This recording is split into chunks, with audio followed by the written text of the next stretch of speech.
This is Can a Muslim Be an Evolutionist by Janar Taslaman, performed by Fred Stella. Preface. We all witness the dramatic roles that science and religion play in shaping our attitudes towards the universe. During the last couple of centuries, which have been dominated by the increasing authority of science, we've been challenged to establish the proper relations between these two fields. Having dedicated many years of academic life to the field of science, philosophy, religion interrelations, I can say that no other issue in this field has been more controversial and perplexing than the theory of evolution. The contentiousness of this issue is well known even to the layman, so that to the ears of the general public, science religion is synonymous with evolution religion. Here we will address this most controversial subject within the framework of Islam. We will discuss whether the theory of evolution poses a conflict with this faith. Discussions on this matter often involve scrutiny of the reliability of the theory of evolution itself. As a result, two delicate matters get mingled with one another, obscuring the viability, scientific or religious, of this theory. But can a Muslim be an evolutionist, and is the theory of evolution true, are entirely distinct questions. While one may address these two questions in combination or separately, I have found that treating them separately is less prone to confusion.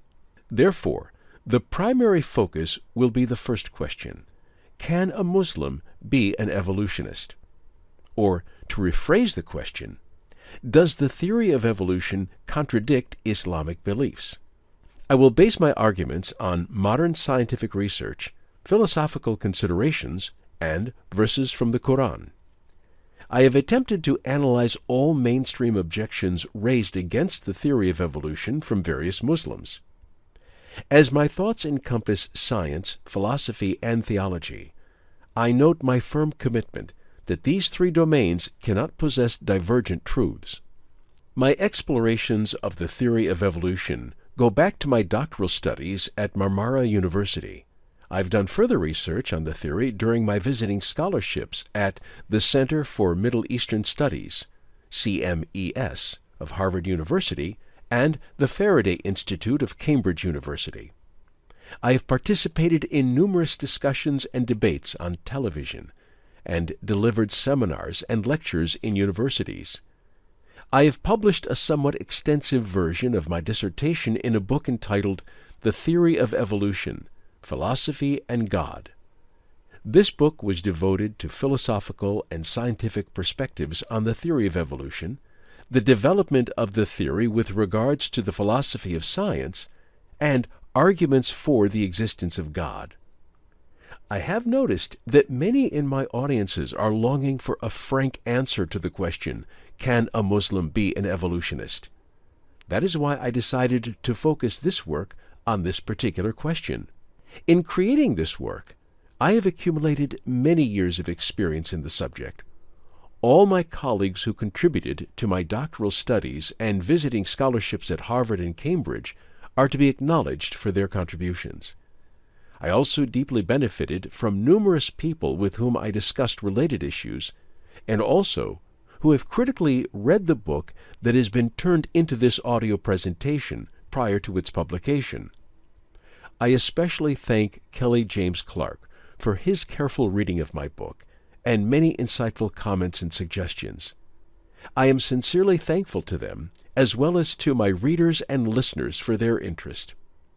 For comments, critiques, and suggestions, please visit my webpage, www.canertaslaman.com, where you will also be able to access my other works.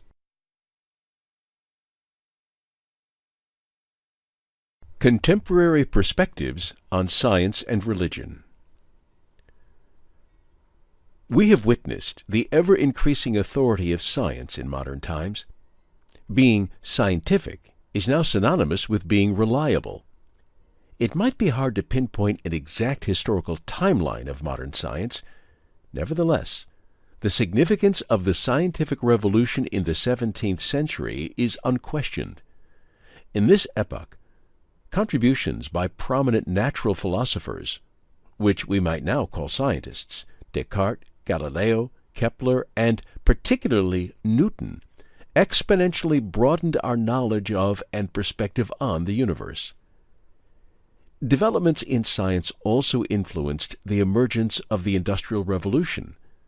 The Industrial Revolution brought out new technologies, which transformed our lives and triggered profound socio-political transformations. These changes were manifest in every aspect of life, from personal to international relations, from the way battles are fought to new modes of colonization. At the same time, the West saw a decline in the political and economic leverage of the Church, and the corresponding decline of religion's authority in personal lives.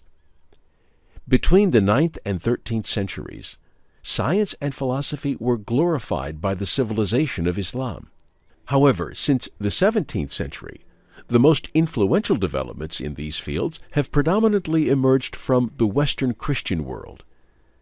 During this period, the Muslim world imported from Western civilization not only scientific and technological developments, but also social ones, including growing populations in cities and the declining authority of religion. Prominent sociologists of the 19th century, such as Auguste Comte, Karl Marx, and Emil Durkheim, conjectured that the increasing authority of science would steadily suppress the role of religions, eventually making them obsolete. According to Comte, for example, society undergoes 3 stages, the last of which is the positive stage, where science takes religion's place. Nearly 2 centuries after these conjectures, religions remain steadfast. Notwithstanding, the declining authority of religion in personal lives, along with the increase in scientific developments, remains a fact. The most notable figures behind the scientific revolution, again including Descartes, Galileo, Kepler, and Newton, were devoutly religious, filled with awe by the reconciliation of scientific findings about the universe with God's creation and religious teachings. Later years, however, witnessed increasing friction between science and religion.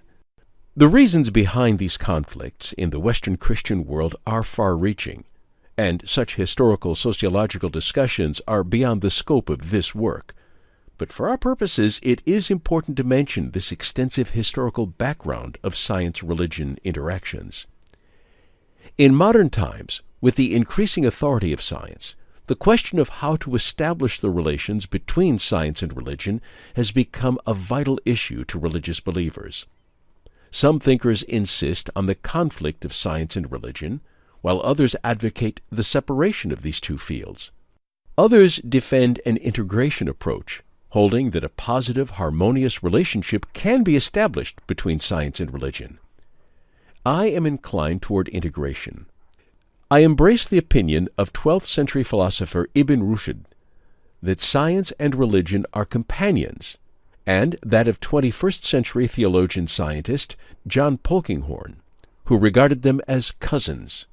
While establishing perspectives on science and religion, it should be clarified which science and which religion are under consideration.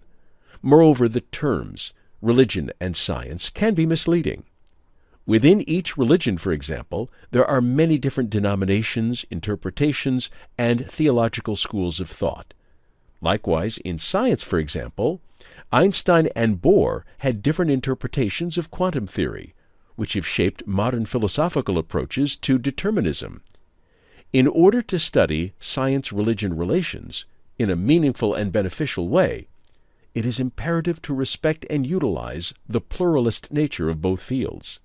When dealing with the question of evolution and Islam, I will try to encompass all critics of the theory coming from various voices in Islam.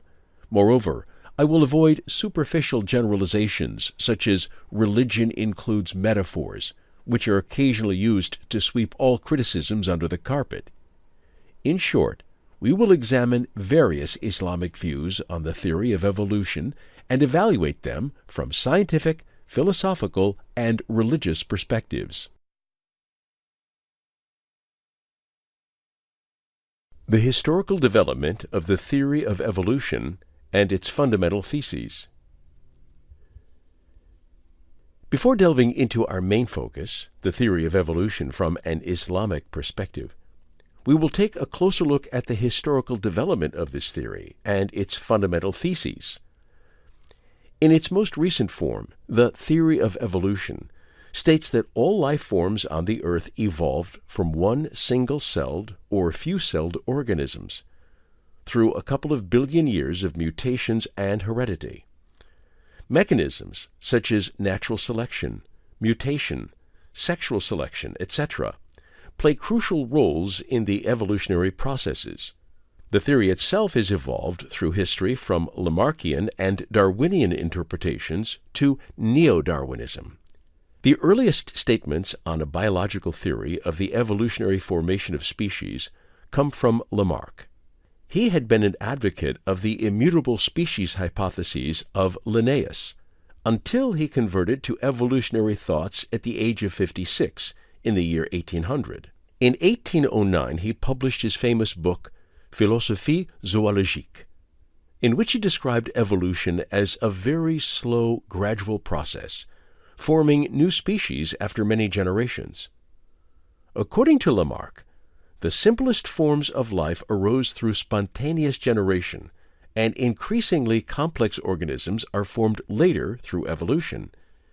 Human beings represent perfection in life, and species become more perfect as they move closer to human form. Humans, the final product of evolution, evolved from apes. Lamarck stated the idea of evolution of humans from apes before Darwin. Thus, with an evolutionary theory that relates humans to animals, Lamarck was critically situated against prominent French philosophers, including Descartes, who affirmed a profound gap between humans and animals. The main mechanism of Lamarckian evolution, which Darwin would later call the inheritance of acquired characteristics, is environmental factors, which create new demands on the organism, the consequent changes in their body, and finally, these changes then being inherited by their offspring.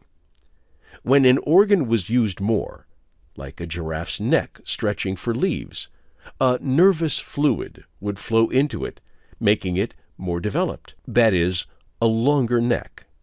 The continued use of this organ through generations would make it even more developed, and would eventually become a property of the species. Meanwhile, unused organs would shrink over generations. While Darwin never rejected Lamarck's inheritance of acquired characteristics, he also affirmed natural selection as a mechanism of species formation. Darwinian evolution would explain, for example, the evolution of long-necked giraffes from short-necked ancestors as follows. Within each generation, there might be variations in neck lengths. If longer necks were more advantageous in feeding, that trait would be passed on to succeeding generations, whereas short necks would eventually be eliminated. In Lamarckianism, environmental changes directly cause changes in the species. In the Darwinian model, on the other hand, variations come first. Environmental factors manifest themselves in natural selection, with those traits that better permit survival being selected, that is, passed on to future generations, with less successful traits being selected out. Following the discovery of genetic inheritance, beginning with the work of Mendel, it became apparent that traits which are passed on to offspring are not affected by how much they are used, favoring the Darwinian approach. Erasmus Darwin, grandfather of Charles Darwin and contemporary of Lamarck, also affirmed the evolutionary formation of species. According to Erasmus, evolution is driven by reactions like pain or pleasure against outside factors, forming new traits which are transmitted to offspring. Significantly, he also mentioned the possibility of a common ancestor of all species. He also mentioned that humans and apes could have evolved from the same species. He did not, however, explain, as Charles would, how a diversity of species emerged from a common ancestor.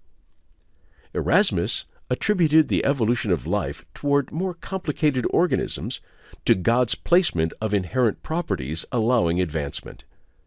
As a believer in God's creation of life through the laws of nature, he often made references to Holy Scripture in order to support his theories with theological beliefs.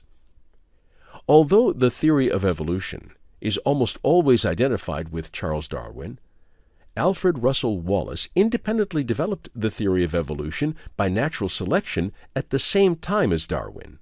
Darwin compiled the details of his observations and theories in his seminal work, The Origin of Species, first published in 1859. He published 19 other books, none of which has become as famous as The Origin of Species. Darwin's works were significantly influenced by and based upon his observations during his sea voyage around the world between 1831 to 1836. He would later call his voyage on the Beagle by far the most important event in my life. In his autobiography, Darwin mentions that in putting together his theories on natural selection and struggle for existence, he was inspired by the famous economist Reverend Malthus's book, An Essay on the Principle of Population, that he read in 1838. Ernst Mayr summarizes Malthus's influence on Darwin's formulation of evolution by pointing to 5 facts and 3 inferences of the theory. Fact 1. All species have such great potential fertility, their population size would increase exponentially. Malthus called this geometrically, if all individuals that were born would reproduce successfully. Fact 2. Except for minor annual fluctuations and occasional major fluctuations, populations normally display stability. Fact 3. Natural resources are limited. In a stable environment, they remain relatively constant. Inference 1. Since more individuals are produced than can be supported by the available resources, but population size remains stable, there must be a fierce struggle for existence among the individuals of a population, resulting in the survival of only a part, often a very small part, of the progeny of each generation. Fact 4. No 2 individuals are exactly the same. Rather, every population displays enormous variability. Fact 5. Much of this variation is heritable. Inference 2. Survival in the struggle for existence is not random, but depends in part on the hereditary constitution of the surviving individuals. This unequal survival constitutes a process of natural selection. Inference 3. Over the generations, this process of natural selection will lead to a continuing gradual change in populations, that is, to evolution and to the production of new species. Darwin's formulation of the theory of evolution links all living species to a single-celled common ancestor. The principal mechanism of his formulation is natural selection. In modern terms, the theory of evolution, or Darwinism, also referred to as Neo-Darwinism, combines the natural selection theory of Darwin with the new scientific results provided by the advent of the science of genetics in the early 20th century. Theodosius Dobzhansky, one of the founders of Neo-Darwinism, called the new model the synthetic theory and the biological theory of evolution, since it synthesizes many fields including genetics, taxonomy, comparative morphology, paleontology, embryology, ecology, etc. Likewise, terminologies like modern synthesis or evolutionary synthesis are essentially references to a combination of Darwinism with genetics. Modern researchers of evolution include advocates of selectionism, a somewhat reduced role attributed to genetics, and followers of the neutral theory of molecular evolution, less focus on natural selection. The most common assumption, however, is to explain the evolution of species via natural selection and genetic mutation. The most important aspect of Neo-Darwinism is its reconciliation of the new findings in genetics with the theory of evolution. Accordingly, a Neo-Darwinian would reject the Lamarckian view that traits acquired after birth can be transmitted to offspring. On the other hand, Neo-Darwinism exhibits a spectrum of interpretations. Edward O. Wilson, for example, claims that our genetic code also determines our social and cultural behavior, also known as sociobiology. Stephen Jay Gould, on the other hand, calls sociobiology a bad science, and its claims just-so stories. And while Neo-Darwinians typically attribute variations in life to the accumulation of micromutations in genes, Niles Eldredge and Stephen Jay Gould oppose this view via their punctuated equilibrium hypothesis. As noted by Dobzhansky, biologists are well aware that many unsolved problems remain in biology in general and evolution in particular, which leads anti-evolutionists to falsely claim that the theory of evolution itself is totally contestable. In short, as with other branches of science, evolutionary biology dynamically progresses through ongoing research and debates, yet its principal tenets of common ancestry and transformation of species are well established. Understanding the relationship between the theory of evolution and belief in God. One common mistake regarding the relationship between the theory of evolution and belief in God is identifying all evolutionists with atheism and its rejectors with theism. Many theist scientists, philosophers, and theologians believe in evolution. Harvard botanist Asa Gray, one of the introducers of the theory of evolution to America, a founding father of the modern theory of evolution. The aforementioned Theodosius Dobzhansky, longtime head of the Human Genome Project Francis Collins, and prominent paleontologist Simon Conway Morris are just a few prominent scientists who have found no conflict between the theory of evolution and their faith in God. Famous philosopher of science and biology Michael Ruse, an atheist, stated that there is nothing inconsistent about believing in God and evolution at the same time. It is a mistake to relate the theory of evolution to atheism and the rejection of this theory to theism. As with agnosticism about God, the claim that God's existence or non-existence is unknowable, so one should stay neutral on the issue, a similar categorization can also be formed for the theory of evolution. Those who believe that since it cannot be proved, one should remain neutral on that issue. As a result, there are 9 possible combinations of beliefs in God and in the theory of evolution. They can be divided into 3 subsets. Group A. 1. Believers in the theory of evolution who are agnostics. 2. Believers in the theory of evolution who are atheists. 3. Believers in the theory of evolution who are theists. Group B. 1. Rejectors of the theory of evolution who are agnostics. 2. Rejectors of the theory of evolution who are atheists. 3. Rejectors of the theory of evolution who are theists. Group C. 1. Agnostics about the theory of evolution who are agnostics. 2. Agnostics about the theory of evolution who are atheists. 3. Agnostics about the theory of evolution who are theists. People in any one of these categories do not necessarily share the same philosophies about religion or the theory of evolution. For example, process philosopher Alfred North Whitehead, Christian priest and paleontologist Teilhard de Chardin, and Muslim philosopher Muhammad Iqbal are all believers in the theory of evolution and theists. Yet their regards toward God significantly differ from one another, and people in the same category may differ in the depths of their views. It's hard to know where Darwin himself fit into these categories.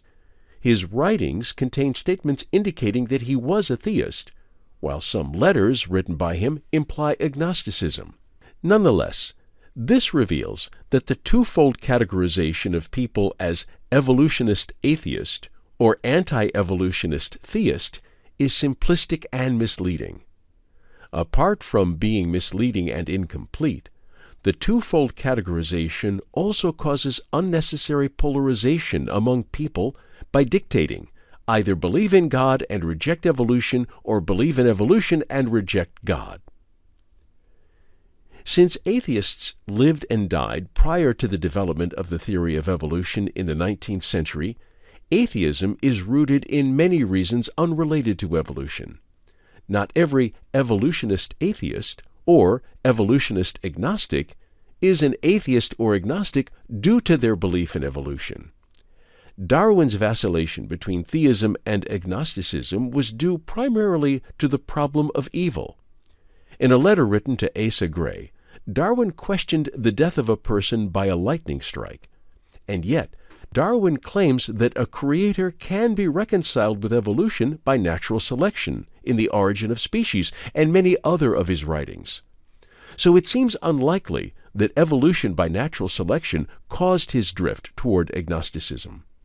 It is often difficult to determine how the theory of evolution affects belief in God, and if so, to what degree. For most people, belief or unbelief in God also involves psychological and socio-political factors, and even personal experiences. Consider Karl Marx and Friedrich Engels. They were materialist atheists before they heard about Darwin's theory of evolution. In preparing for his PhD dissertation, completed in 1841, Marx studied ancient materialists, Democritus and Epicurus, and developed his materialism. Marx and Engels eagerly welcomed Darwin's theory. Indeed, Engels stated that the theory of evolution is the counterpart of Marx's social theories in the world of life. Consequently, Marx and Engels proposed an evolutionary process in the socio-political world, cherishing the counterpart of their ideas in biology. However, they did not become materialist atheists due to this theory. A similar situation is observed in Friedrich Nietzsche's ideas. On one hand, he criticized the concept of natural selection and could not reconcile it with his philosophy.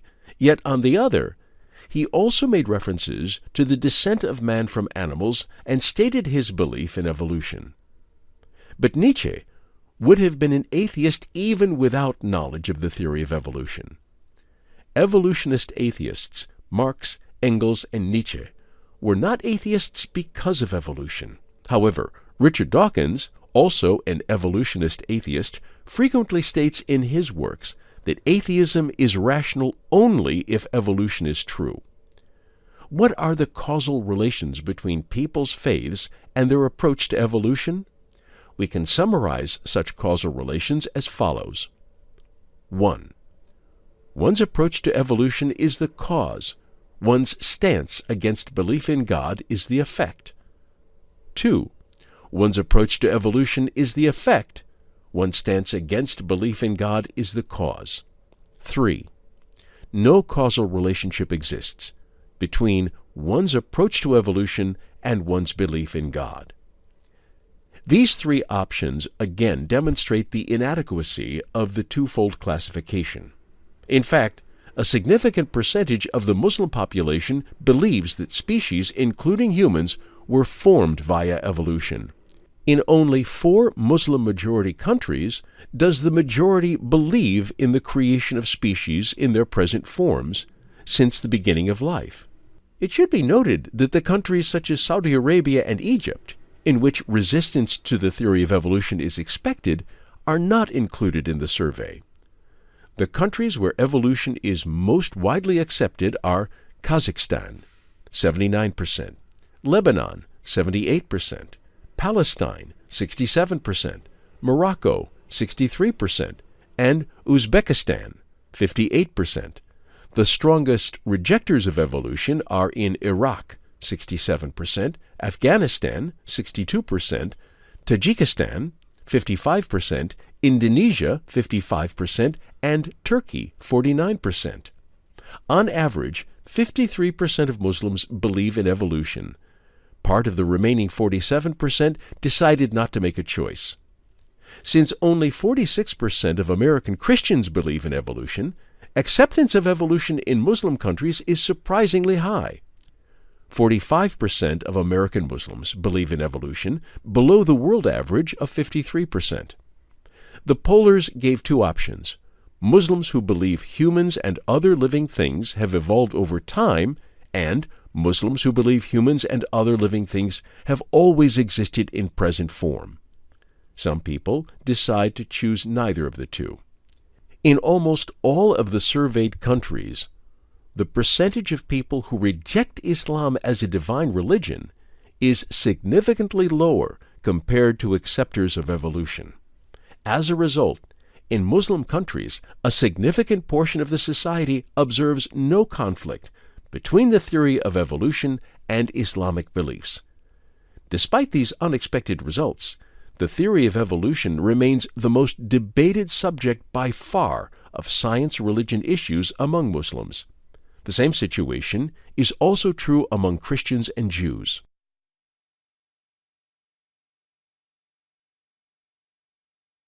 What should a Muslim reject on religious grounds? It would be worthwhile to first answer the following question: what should a Muslim reject on religious grounds? All denominations within Islam unanimously affirm the authority of the Quran on religion. Every fundamental tenet of faith must have a basis in the Quran. Fundamental tenets such as the existence and almightiness of God, the prophecy of Muhammad, and the life in the hereafter are all based on verses in the Quran. What a Muslim should reject on religious grounds can be identified in the following way. If a claim contradicts any verse of the Quran, a Muslim should reject that claim. The criterion of contradiction is also important. The verse of the Quran in potential conflict with the claim should be considered in all of its plausible, but not strained or exaggerated, interpretations, and the claim should contradict all such legitimate interpretations. If the claim contradicts a certain interpretation but not another, we cannot claim that it conflicts with the Quran. Since a non-contradicting interpretation may be correct, it may not be in conflict. The literature of Hadith, which is the record of the sayings and actions of the Prophet Muhammad, contains fabricated statements, Hadith Maudu, about the universe and living things, often falsely attributed to Prophet Muhammad. These fabrications have sneaked into literature as Hadith, particularly as a result of interactions between Muslim societies and Judeo-Christian cultures, and the consequent assimilation of their narrations. In fact, many Hadith scholars regard Isra'iliyah and Masihiyah as primary sources of Hadith Maudu, which are particularly abundant in issues related to the creation of the universe and life, details which are not given in the Quran. In addition, whether or not Khabar al-Wahid can be used as a guide has been a controversial subject. We will not go into such debates here, and the majority of scholars agree that no fundamental tenet of Islam can be established on any Khabar al-Wahid. This is also the opinion I advocate. No faith-related issue can stand on suspicion, whereas Khabar al-Wahid is always subject to uncertainty. It is an issue of faith to determine whether or not a claim about the creation of species conflicts with religion. There is no mutawatir hadith in this issue. The few related narrations are Khabar al-Wahid at best, and no religious stance can be chosen based on them.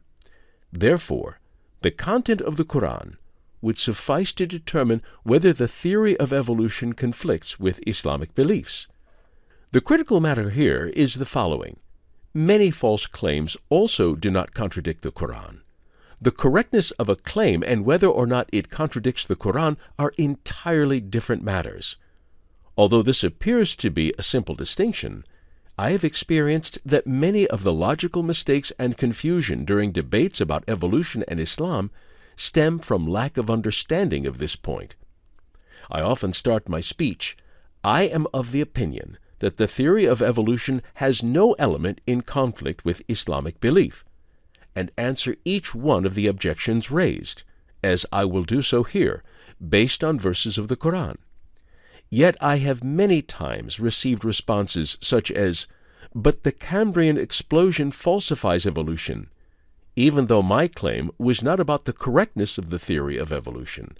Rather, I advocate that accepting the theory of evolution is not to oppose Islam, and leave the discussions about the truth of evolution to biology and philosophy of biology.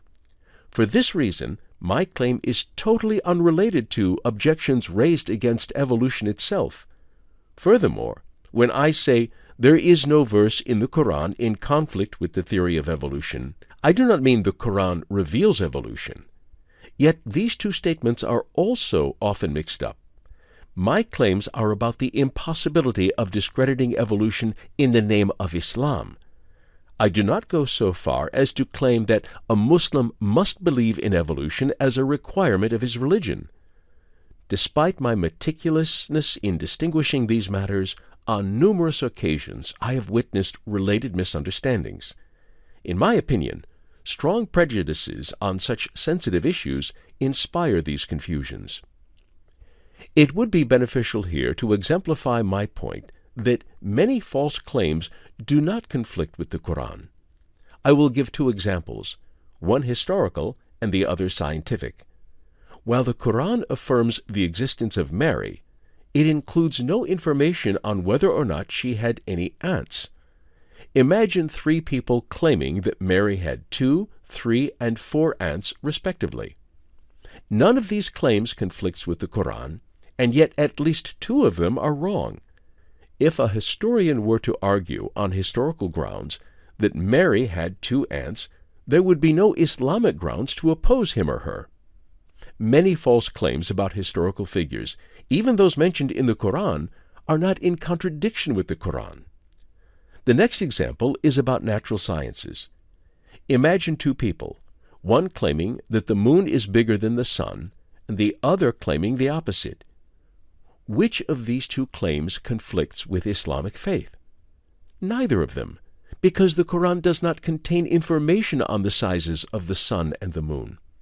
Hence, although the claim that the moon is larger than the sun has been scientifically discredited, it doesn't contradict Islam. I will endeavor here to show that the situation is the same in discussions of the theory of evolution. No matter how many aunts are attributed to Mary, one could say she had thousands of aunts for that matter, and no matter what comparison is made between the masses of the sun and the moon, contradiction with the Quran is out of the question. Likewise, no claim on the emergence of life forms and humans can contradict Islam. Even though the Quran clearly mentions that all species of life, including humans, are created by God, it does not reveal how this was carried out. As a consequence, my claim that a Muslim can be an evolutionist cannot be converted into a Muslim must be an evolutionist.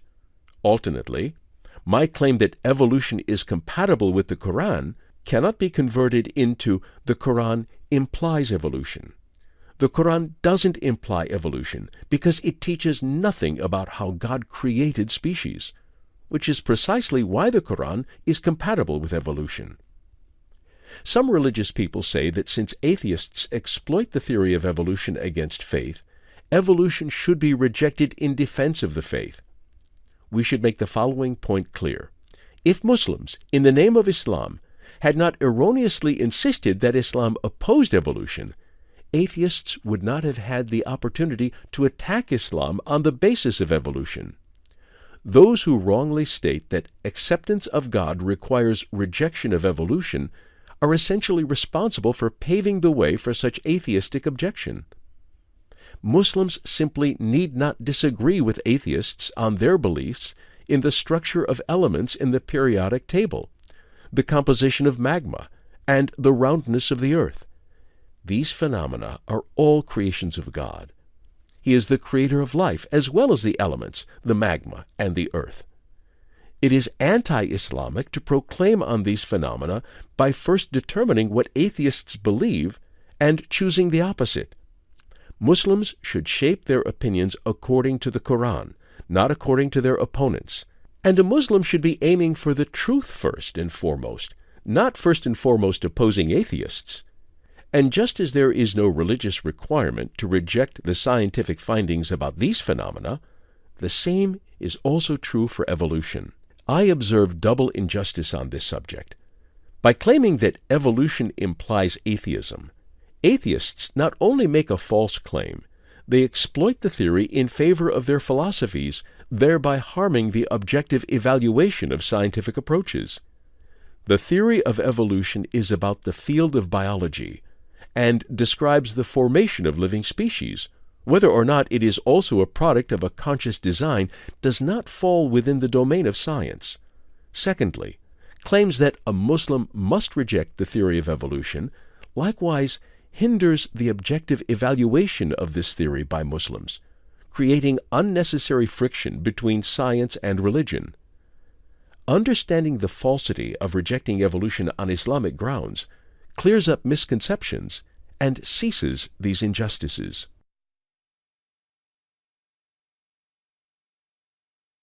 God of the gaps, or God of the creation. The most prominent reason behind objections to the theory of evolution on religious grounds is the claim that the theory excludes belief in God. Clarifying this conclusion is of primary importance in judging whether or not a Muslim can believe in evolution. The same arguments also hold for Christians and Jews.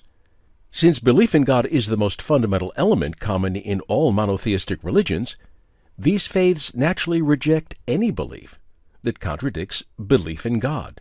Does the theory of evolution really require the rejection of belief in God?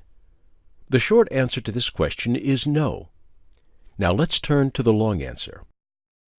Most misconceptions in this regard are linked with failure to understand processive creation. We will discuss this issue in the following chapter. Another common root of such misconceptions is the notion of God of the gaps. God of the gaps types of arguments essentially claim that the main evidence for the existence of God is the unknowns about the universe and of life. It is God who fills these gaps. Consequently, if no gap is left, there would no longer remain the need for the existence of God. Inevitably, such perspectives lead to the perception that all scientific developments are threats to religion. We have historically heard that we do not know how the stars produce light, so God produces starlight. And we don't know how the planets move, so God moves the planets, etc. But as science has progressed, explaining the light of the stars in terms of nuclear forces and the motion of planets in terms of inertia, God has gotten squeezed out of the gap of ignorance. However, most theist philosophers and theologians of our time reject God of the gaps arguments for the existence of God. Instead, they glorify increasing scientific knowledge about life and the universe as a means of comprehending the might of God. They do not seek refuge in ignorance. For this reason, those who claim that increasing knowledge weakens the need for God exhibit a common flaw known in the literature of logic as straw man fallacy. Committers of straw man fallacy ignore the main arguments of the opposing opinion.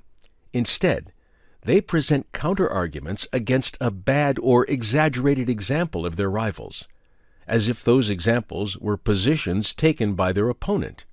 Committers of straw man fallacy include renowned atheist and evolutionary biologist Richard Dawkins. Theism in general, and Islam in particular, glorifies not ignorance, but knowledge in cosmology and biology. God is not a God of the gaps. He is rather God of the creation. We witness His might and art not through ignorance gaps, but through knowledge of nature. The progressive knowledge that emerges about life and the universe are means to comprehend the might and art of God. Modern findings in the field of biology are no exceptions. They should be regarded as subjects of desire to better comprehend God. I often witness the following inconsistency in those who regard the theory of evolution, which describes the emergence of living species, as a threat to the existence of God. These same people correctly find no threat in the Big Bang theory that describes the evolutionary formation of the universe through 13.8 billion years, nor in the evolution of our Earth during the past 4.5 billion years. However, if the modern scientific findings about the evolution of the Earth and the universe do not contradict the existence of God, why would similar findings about the evolution of life forms? Isn't God the creator of the universe, of the earth, and even of life? Theories about the formation and evolution of life, like theories about the formation and evolution of the earth and the universe, simply do not contradict the faith in God advocated by Islam. Muslims, then, should not seek out gaps, that is, unexplained phenomena in the universe and life. For example, the accelerating expansion of the universe is attributed to dark energy, and yet this dark energy is still poorly understood. We should resist the urge to blithely insert God into this explanatory gap. There are many things that science cannot explain. This should not incite a religious desire to find unanswered scientific questions. Muslims should take their ignorance of natural phenomena as inspiration to learn scientifically of the causes of that phenomena and glorify God for His great work. The Quran never glorifies ignorance, pious or not, over knowledge. To the contrary, the Quran enthusiastically and unequivocally encourages attaining knowledge. For example, this verse invites us to attain deeper knowledge about the beginning of creation. Chapter 29, verse 20. Say, "Go all over the earth and behold how He has created in the first instance, and thus too will God bring into being your second life. For verily, God has the power to will anything." This verse implies that a Muslim should try to gain knowledge even about the origin and evolution of the universe and life. Seeking for gaps in our knowledge, or worse, glorifying these gaps, is not compatible with Quranic perspective. There is nothing at all Islamic in seeking refuge in gaps, using these gaps to develop Islamic arguments, or for taking theories that inform us about natural processes as threats to the existence of God. God is not God of the gaps, but God of creation. There is no reason to reject any theory, regardless of its verity, about the history of the universe and life as contradictory to the existence of God. He says, "Be, and it is." Kun fa yakun, processive or instantaneous creation. Suppose a painter says, "I made this painting." If we were to hear such an expression, we would understand what he means. Knowing that he made the painting, we also know that the painting came into existence through certain processes. The painter bought a canvas and dyes, mixed the dyes, stuck the brushes in the dyes, and then stroked them on the canvas, painting one part of the painting first, and then another, etc. His expression, "I made this painting," does not contradict the fact that the painting was also made through these processes. All of those processes are integral parts of the painter's creation, undertaken with the purpose of making the painting. Likewise, when God says, "I created the heavens," or "I created living beings," or "I created humans," a Muslim should not assume that these expressions imply immediate, processless creations, or instantaneous comings into existence. God's claim to make things does not preclude God's use of processes. Another mistake to be corrected in this regard is the actual meaning of random as commonly used by biologists. When a biologist says that mutations in living organisms happen randomly, they mean there is no known law of biology that enforces these mutations to happen in accordance with the actual needs of the organisms. The word random hence stresses the distinction between the Neo-Darwinist paradigm and the Lamarckian approach of the past, which assumed that changes in organisms took place according to the needs and struggles of the species.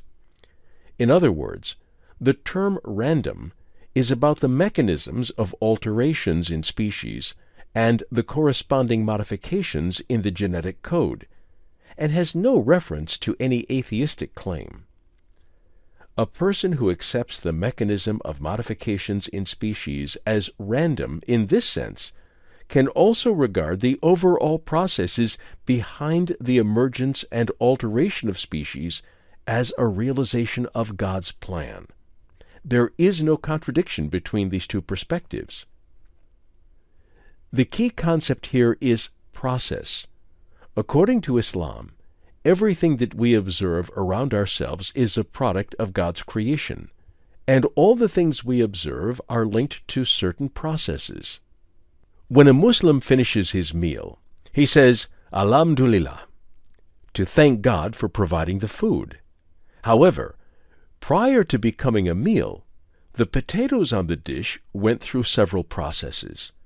The potatoes grew in the field, were picked by a farmer, sold to a grocery, bought by a man, and cooked by his wife. Since all such processes happen thanks to God's creation of atoms, the earth, life, plants, and time, a Muslim never finds creation through processes contradictory with the existence of God and consistently states, Alhamdulillah, when eating his potato. When a Muslim drinks milk with his meal, he might remember chapter 16, verse 66 from the Quran. And behold, in the cattle there is indeed a lesson for you. We give you to drink of that which is secreted from within their bellies, between that which is to be eliminated from the animal's body and lifeblood, milk pure and pleasant to those who drink it. When a Muslim drinks milk and thanks God, he or she does not reject the fact that the cow ate grass. The grass went through many processes in the cow's body, including many not described in the Quran, and the milk came to the table via the work of numerous other people. No process in the preparation of the milk that is not mentioned in this verse can be regarded as contradicting the expression, we give you to drink. All of the phenomena that take place on the earth do so thanks to the formation of pertinent elements. The formation of elements, on the other hand, depends on the beginning of the Big Bang, the emergence of mass via the Higgs particle, the formation of galaxies and stars, and on many other finely tuned processes.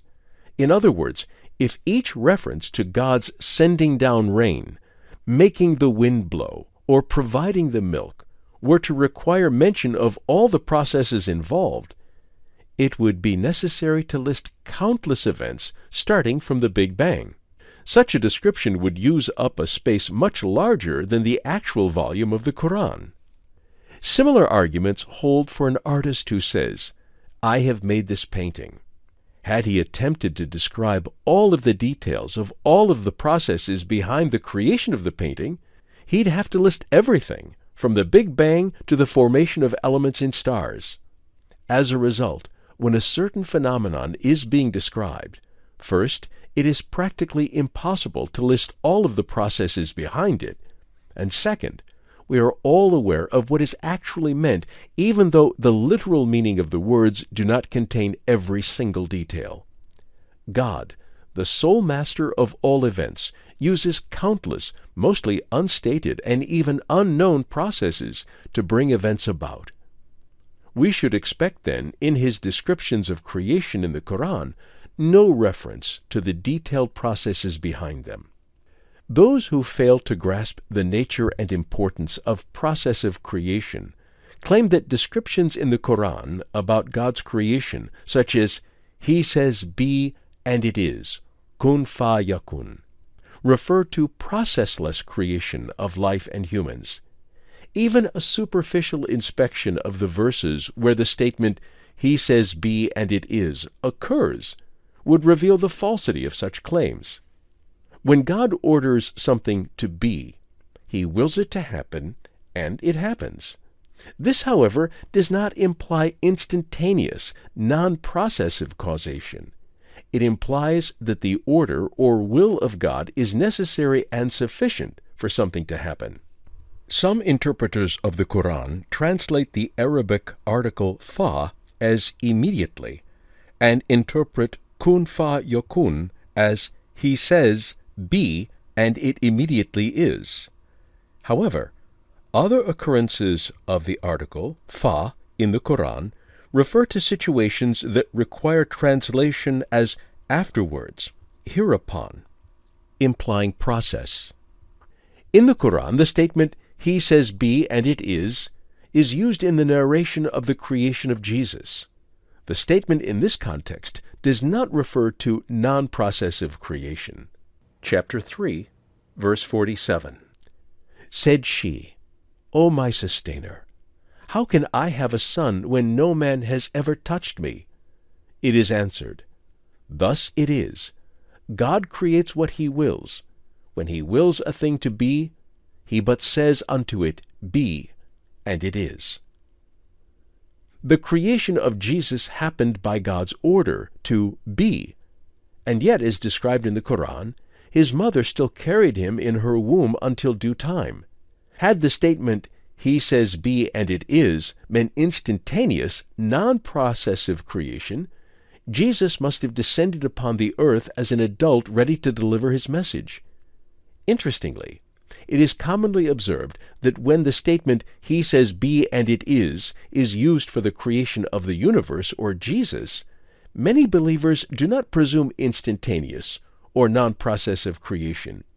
Yet they thoughtlessly claim that the exact same expression for the creation of mankind implies instantaneousness. Hence, there is no reason to interpret the creation of mankind and Adam with God's order of be as instantaneous. The mistaken interpretation of fa as immediately in translations of the Quran should be corrected. The verses that contain this expression state the unconditional happening of God's will manifested in His order be. But such happenings are, or can be, processive. Indeed, in other verses of the Quran, God creates the heavens and earth in 6 stages. The notion of 6 stages, or yawm, will be discussed later. Yet the creation of the heavens and the earth happen with God's order be. Chapter 36, verses 81 and 82. Is then He who has created the heavens and the earth not able to create the like of those? Yea, indeed, for He alone is the all-knowing Creator. 82. When He wills a thing to be, He but says unto it, Be, and it is. There is, then, no reason to interpret be as instantaneous creation. Although the universe is 13.8 billion years old, it is still a product of His order. Be. Those who object to the theory of evolution because it would require God creating through processes ignore both the Quran's clear teaching about creation and God's creation that we witness around us. In other words, by using such arguments to oppose the theory of evolution, such objectors are de facto opposing Islam by opposing God's word and world. We can acquire the knowledge that we need to appreciate the might and art of God, thanks to the universe functioning via processive creation. The processive creation of God is manifest in the causal occurrence of chains of events in the universe. Indeed, such causality is a prerequisite for acquiring scientific knowledge. Thanks to accumulated scientific knowledge, we learn about the internal structure of the stars, the atmosphere around the earth, the way bees produce honey, and the function of our coronary arteries and heart. As a result, a Muslim should see no problem with processive creation. To the contrary, without appreciation of processive creation, it is impossible to properly comprehend the actions of God. Furthermore, one of the fundamental tenets of Islam is that life is a trial. A trial makes sense only in a world where we can predict the outcomes of our actions. We can do this only in a universe that functions via ordered processes. Consider the following example. If someone pushes a person off a cliff, the pusher has committed a bad action. This is because the ordered processes that function on the earth lead us to understand that falling off a cliff is fatal. If we were a judge in a court, we would find the pusher guilty. Imagine for a second a world where there are no ordered processes. In this fictitious world, the person who pushes the other would not be responsible for his behavior, since he would not be able to predict its outcome.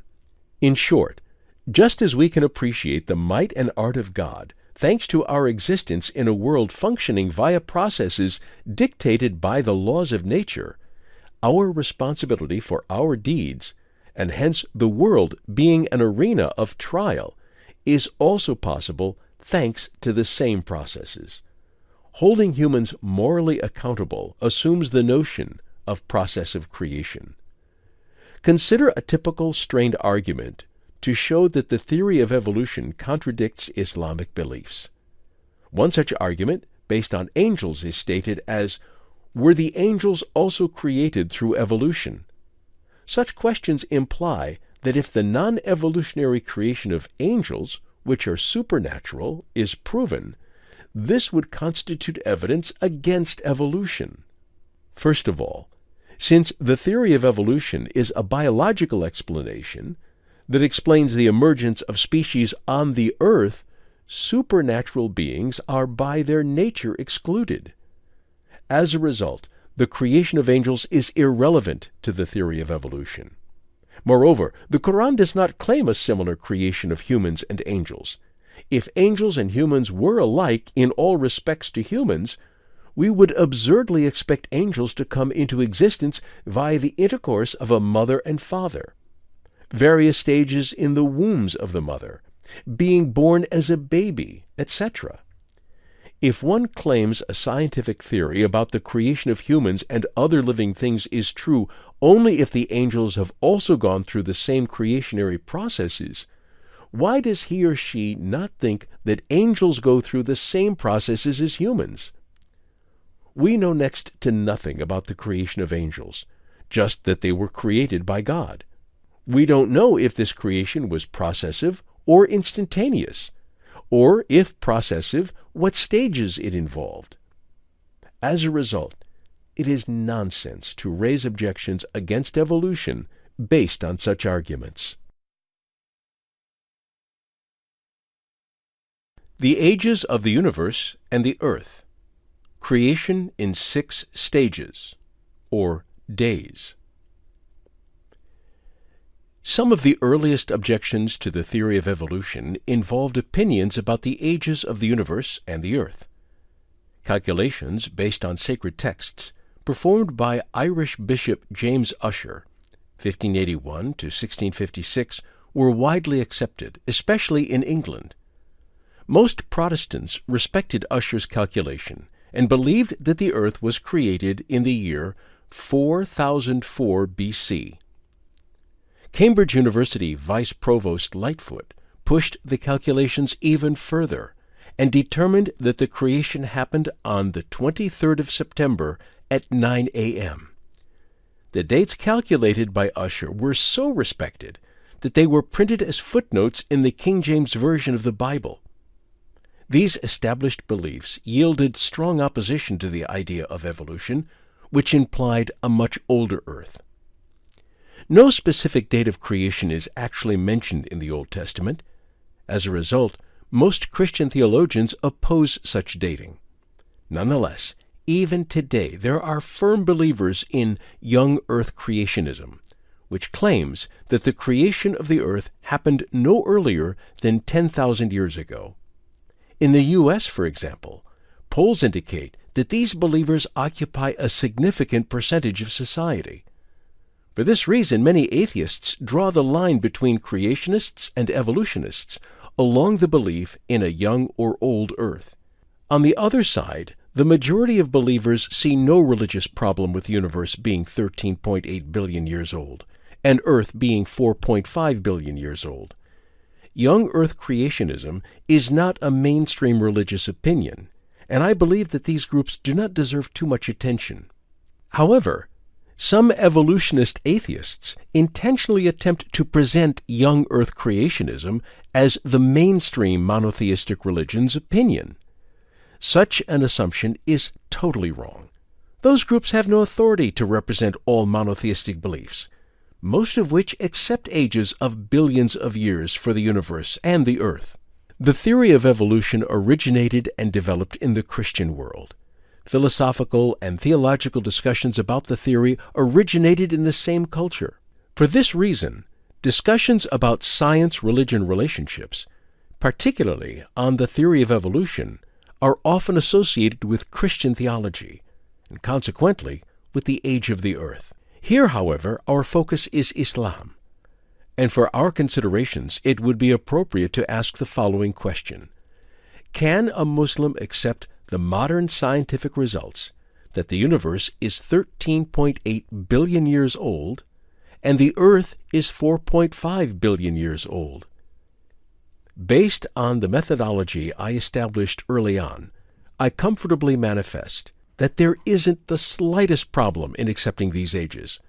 There is no claim, not even an implication, about the age of the universe in the Quran, and thus believing in a date indicated by scientific studies cannot contradict Islamic beliefs.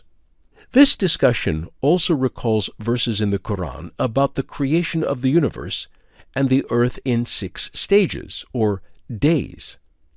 One may wonder whether these verses contradict the ages of billions of years of the universe and the Earth. In the Quran, the Arabic word used to describe 6 stages, or days, is yawm, and it has the same etymological roots as the Hebrew word yom. The expression 6 stages, or days, is also used in the Old Testament.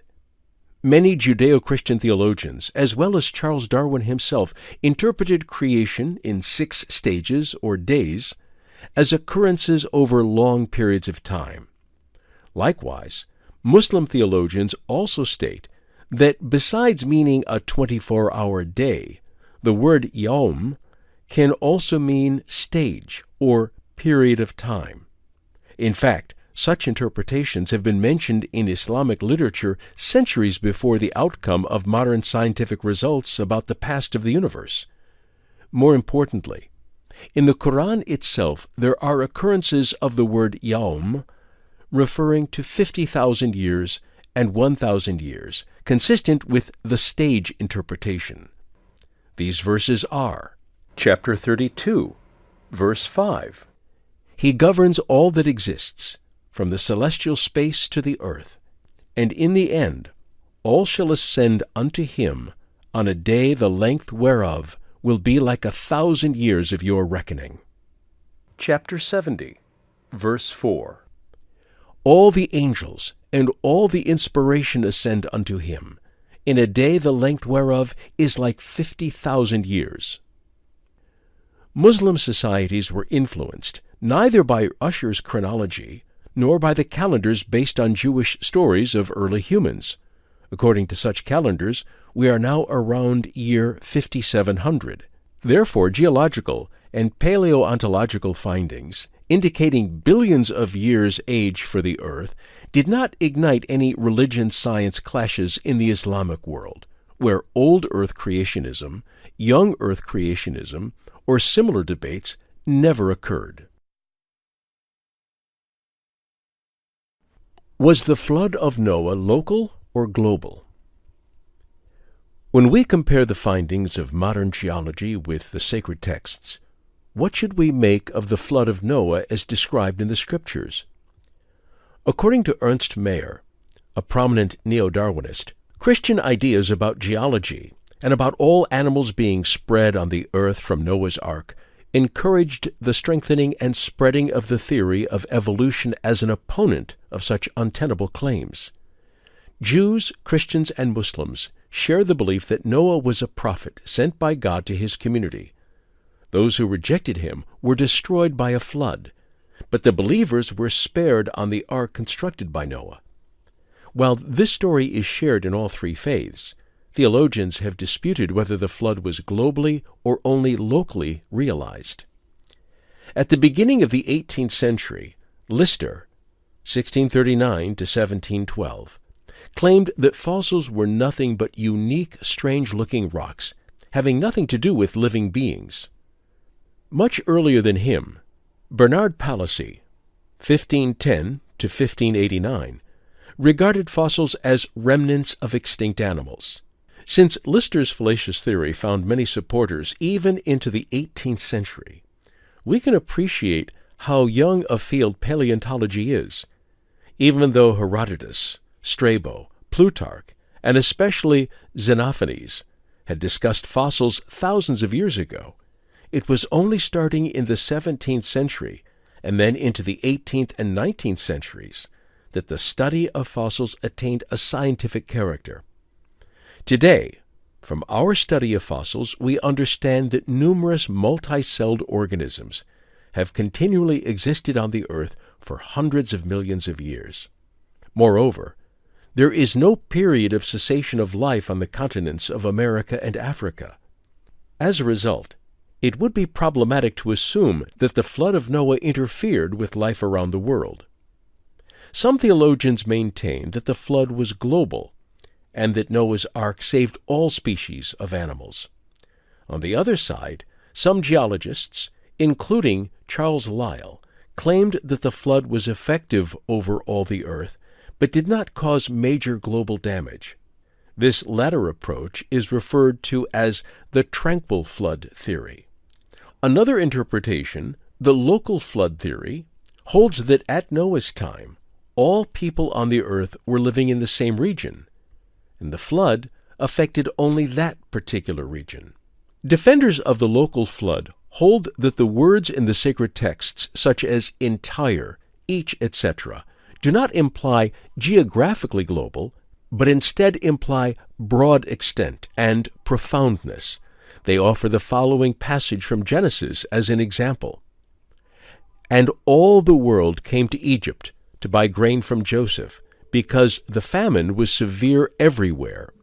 They also note that it is nonsense to believe that kangaroos hopped to the Middle East from Australia to embark on Noah's Ark, and that Genesis does not refer to the miraculous transfer of animals.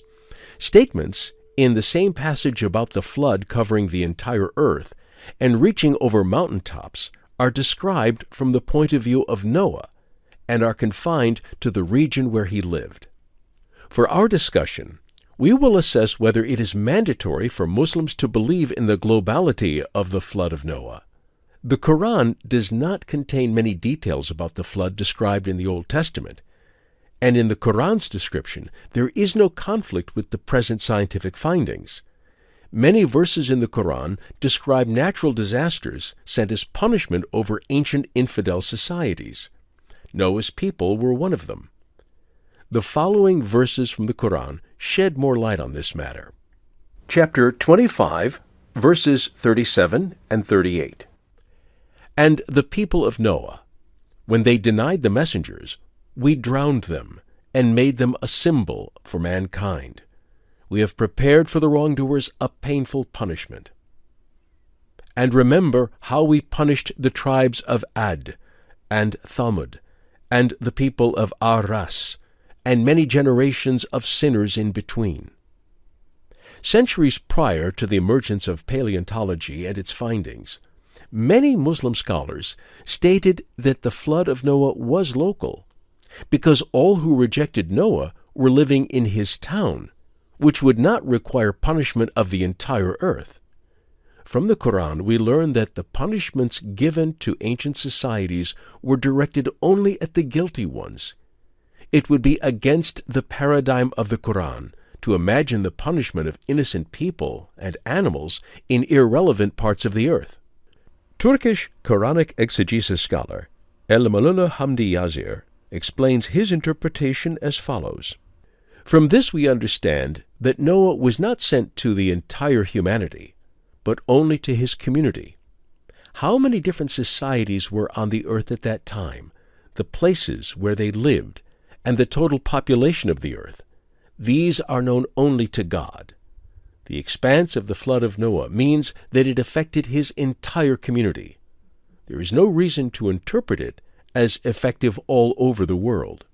Many Muslim scholars understand the flood to be local, and furthermore, they also believe that other societies may have lived at the same epoch in other places. Even if one claims that all humanity consisted of the people of Noah, this would not alter our conclusion. Since that society would have lived in a confined region of the earth, the flood would still have been local. There is hence no need for a Muslim to believe in a global flood. If the flood were local, the animals Noah would have taken on the ark were for future needs of the believers spared from the flood. There is no need to believe that the ark provided refuge for hundreds of thousands of species of animals. As pointed out by El-Melil Hamdi Yazir, when we consider the logic behind the punishments given to ancient societies described in the Quran, it is more consistent to believe that the flood was local. Indeed, geological studies show that various parts of the earth suffered from severe floods throughout history. Creation of man from clay.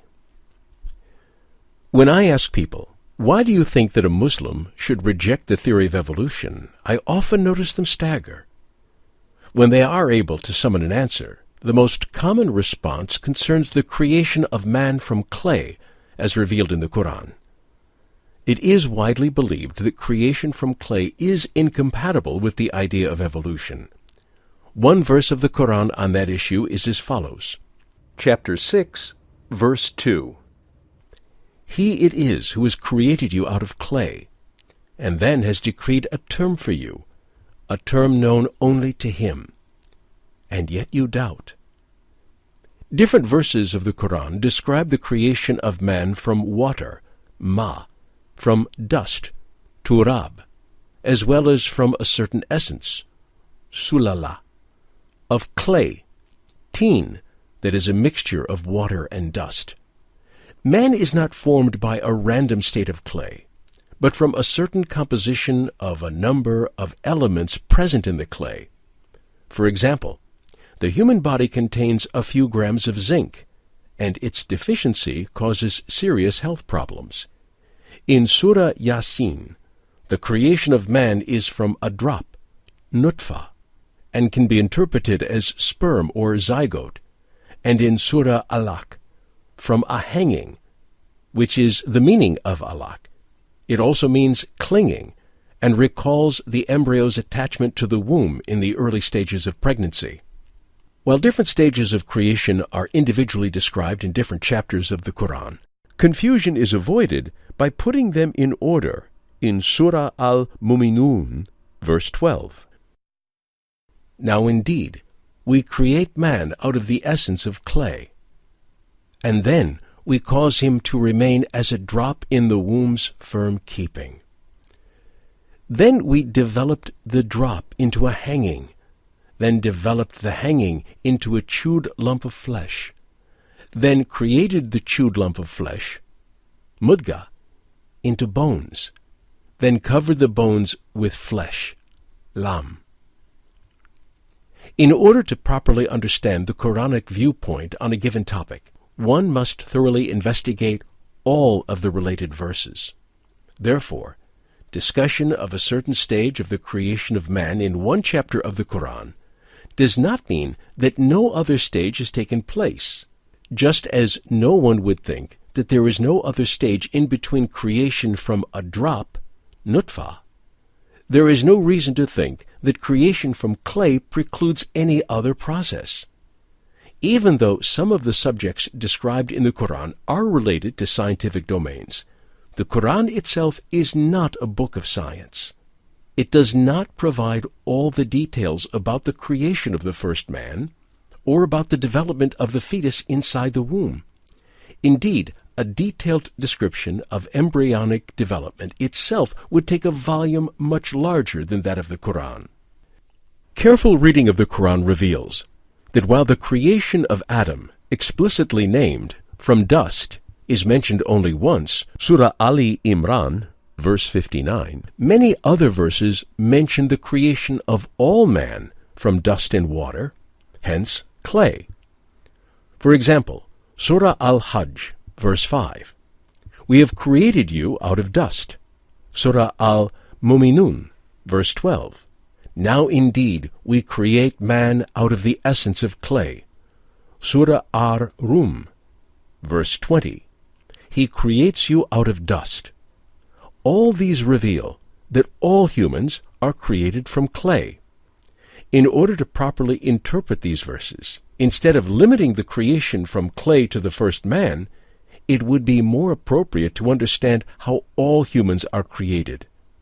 Those who limit the creation from clay to the first man resort to allegorical meanings of the verses, without understanding their direct meanings.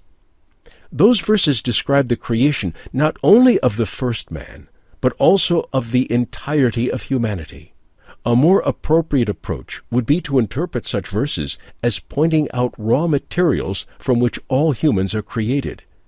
Hence, I emphasize again that when the direct and open meanings of the verses of the Quran are accepted instead of allegorical ones, no conflict arises with the theory of evolution. Understanding creation of all humans from clay is straightforward, and this creation is repeated every day in front of us. We are often misled by searching for far-out interpretations instead of preferring the simplest and clearest explanation that stands before us. Our food comes from either animals or from plants. When a seed is planted in the soil, it germinates and develops into a full plant by mixing together water and soil, clay, mud. When animals eat these plants, they digest and regenerate them into their body parts. For example, a corn seed is thrown into the soil. The seed takes water and minerals from the soil and becomes a mature plant. The corn is then fed to a chicken that modifies the corn and distributes its constituents over its body. As a result, both plants and animals are formed via modifications of raw materials present in the mud. When we eat them, their body parts become ours. In our bodies, millions of cells die and millions of new ones are created every minute.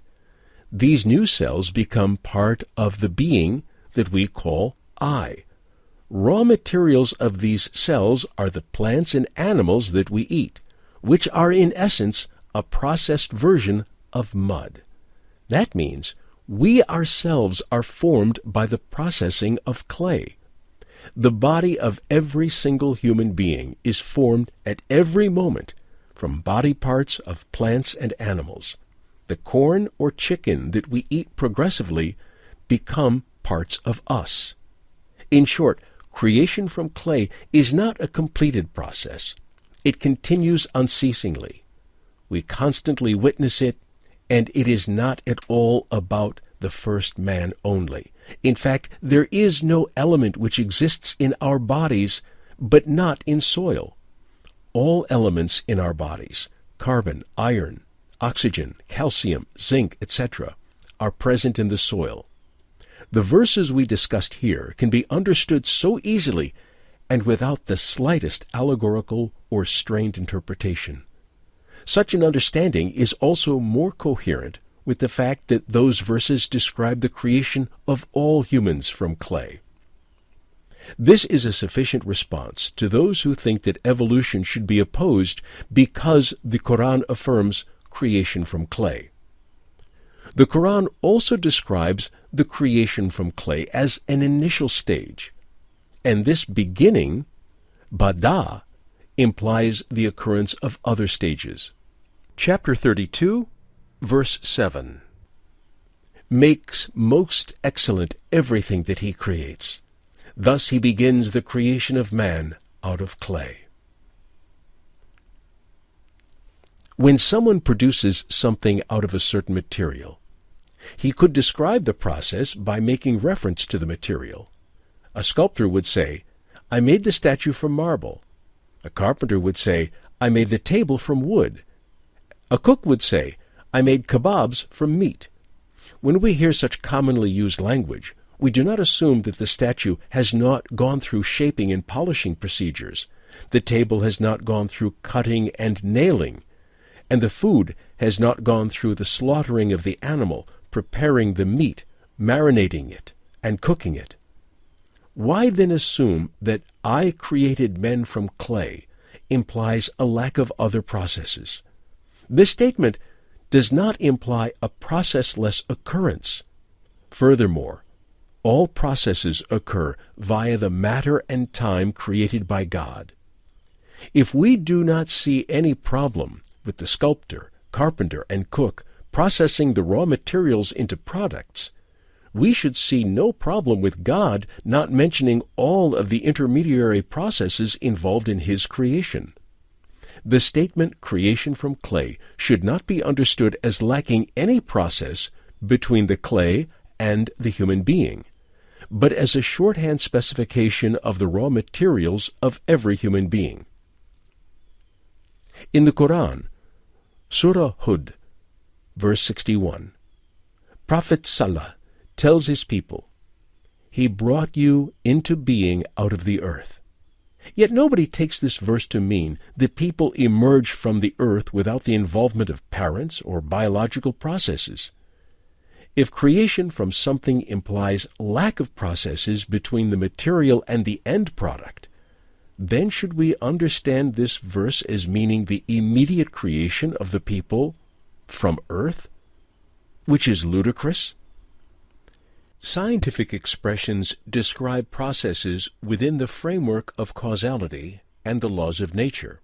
We should keep in mind, however, that such a description does not necessarily exclude intentionality.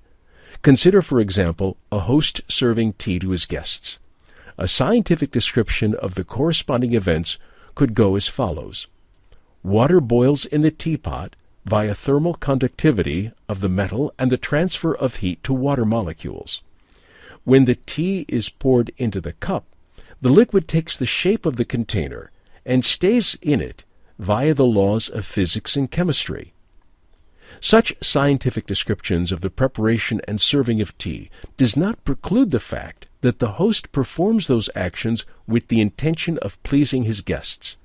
In a similar way, no scientific description of the biological, physical, and chemical processes occurring from clay to animals or humans can contradict Islamic belief that God governs all these processes with the intention of creating animals and humans. Biology is the branch of science that describes the natural processes of life.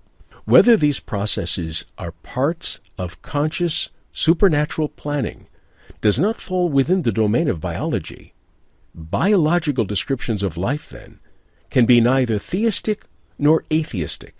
Alleged theistic or atheistic consequences of physical and biological results are, then, philosophical interpretations. Such evaluations are the subject of philosophy in general and of philosophy of religion, about the arguments for the existence of God in particular. Theologically speaking, no biological description, correct or not, of the formation of life out of lifeless raw materials, such as clay, can contradict creation as taught by Islam. Human dignity, common ancestry with animals, and the monkey matter.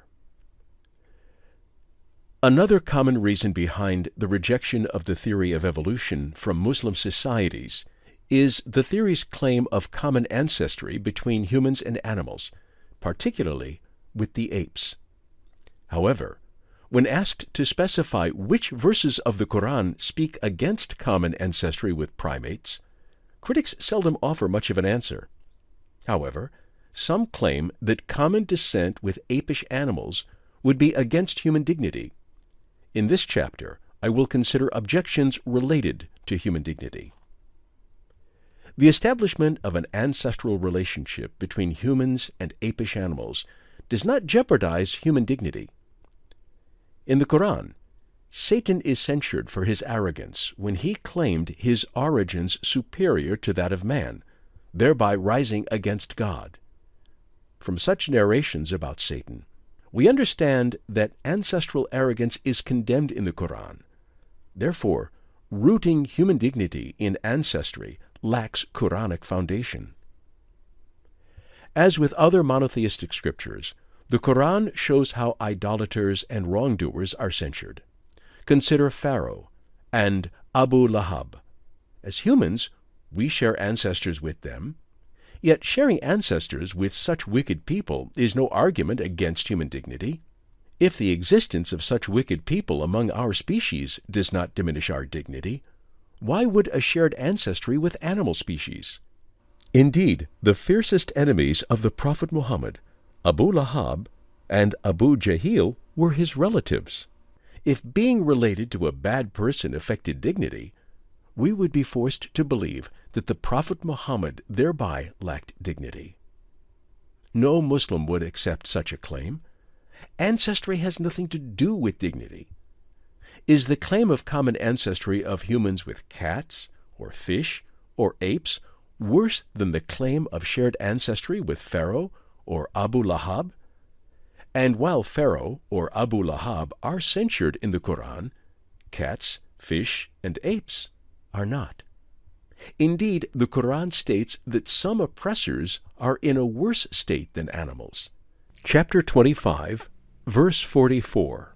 Nay, they are but like cattle.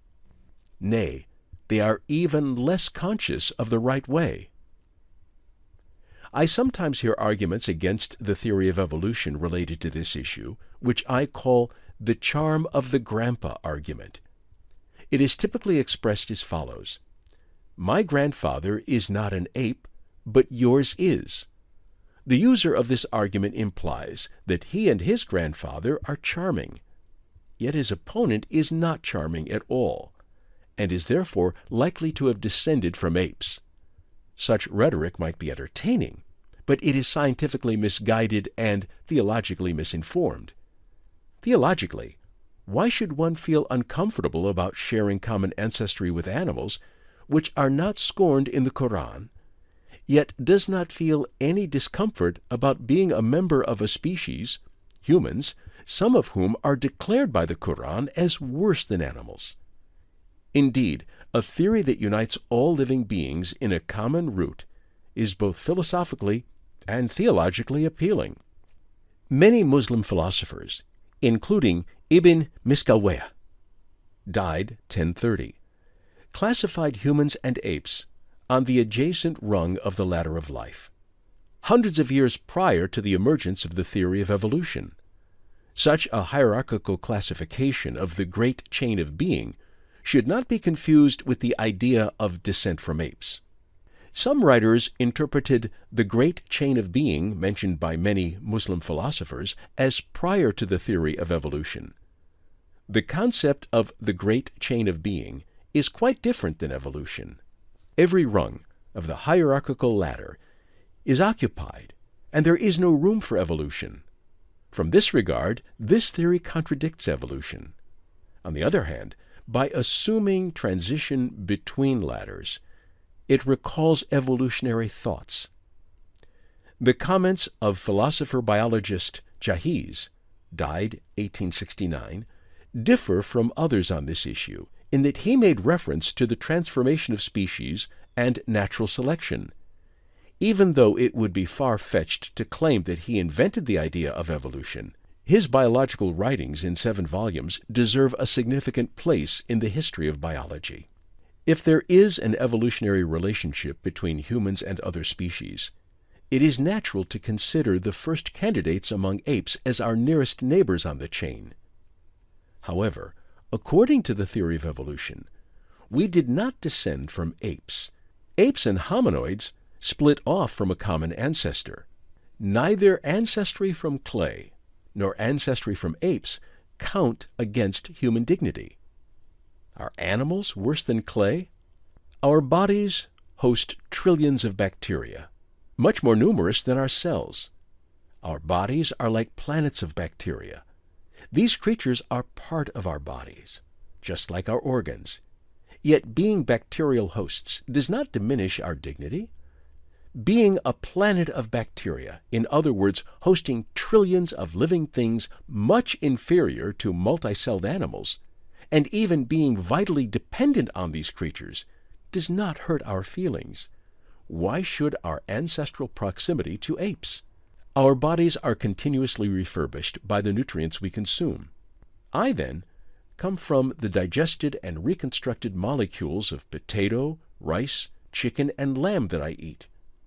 If the conversion of potatoes, rice, chicken, and lamb into our body parts does not diminish our dignity, claims about the first humans being converted forms of primates shouldn't diminish our dignity either. The compatibility of evolution with our dignity and moral values does not imply that evolution is Islamically correct or that it should be accepted.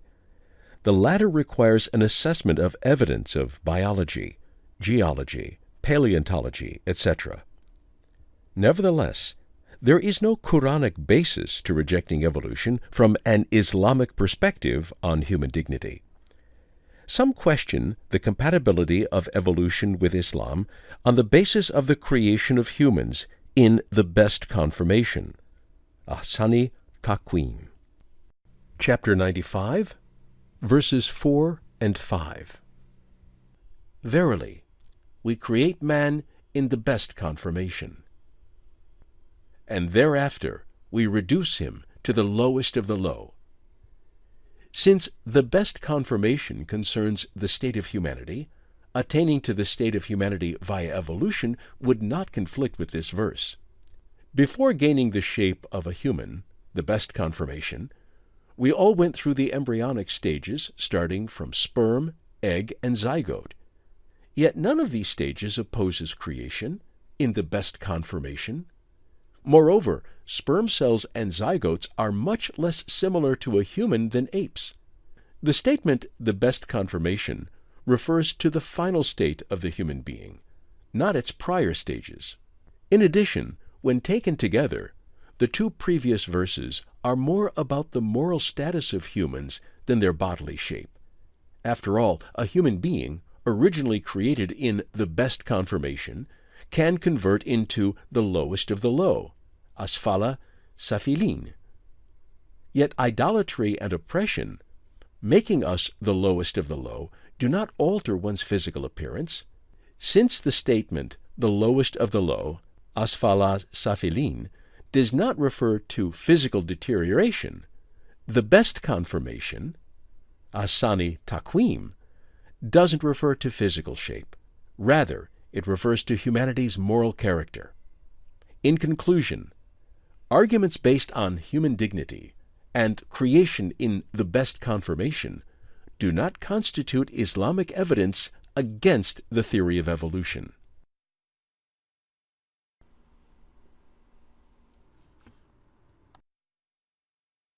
The nature of Jesus is as the nature of Adam. The following verse is occasionally used as an argument by some Muslims against the theory of evolution.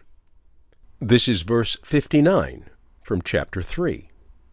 Verily, in the sight of God, the nature of Jesus is as the nature of Adam, whom he created out of dust, and then said unto him, Be, and he is.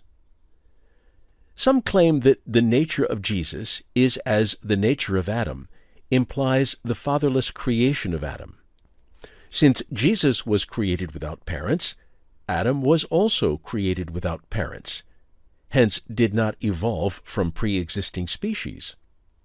Yet according to the Quran, Jesus had a mother and was born through the normal and natural processes of pregnancy and delivery. If Adam is in all ways like Jesus, Adam must also have been born from a mother through very normal and natural processes. The similarity of Adam to Jesus then cannot imply coming into existence without processes. Given this verse's narrative context concerning Jesus and Christians, the subject of the verse is not Adam, but Jesus, aiming to correct misbeliefs about Jesus. According to Islamic faith, the common misbelief about Jesus is the attribution of divine nature to him. Therefore, The verse proceeds as follows. You attribute divinity to Jesus, yet his essence is but dust, just as Adam. Like Adam, Jesus does not have a godlike nature. The verse, taken in context, says nothing about the processless creation of Adam. Instead, it aims to correct a mistaken belief about the nature of Jesus. Hence, its reference to Adam does not indicate his fatherless creation. Instead, it reveals the very ordinary creation of Jesus from the dust and thereby stresses that he has no extraordinary nature. Even if the verse is interpreted with emphasis on the fatherless creation of Jesus, it should be understood as follows. You do not comprehend the fatherless birth of Jesus, yet for the one who created Adam from raw materials of the earth, this is a facile matter. It should also be noted that many scholars of the Quran interpret the word Adam here as a representation of humankind. Furthermore, the pronoun him, the suffix hu, in the Arabic word khalaqahu, may also refer to Jesus.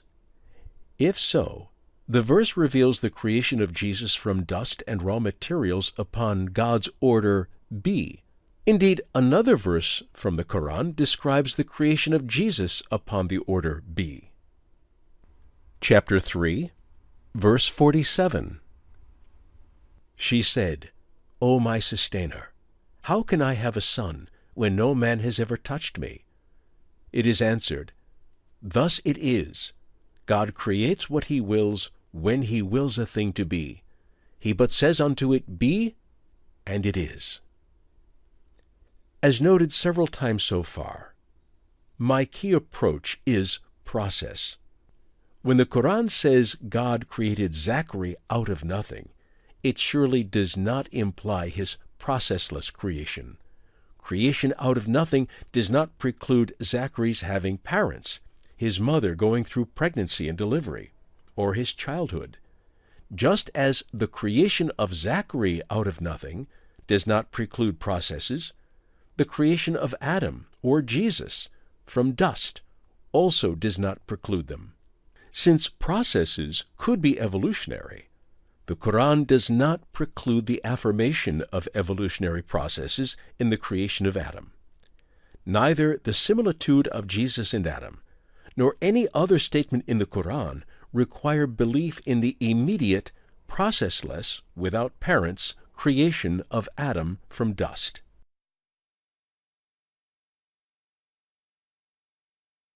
Creation out of Nafsi Wahida. Is it descent from Adam and Eve? While some Muslims hold that every other species of living beings was created through evolution, humans, they claim, are a special exception.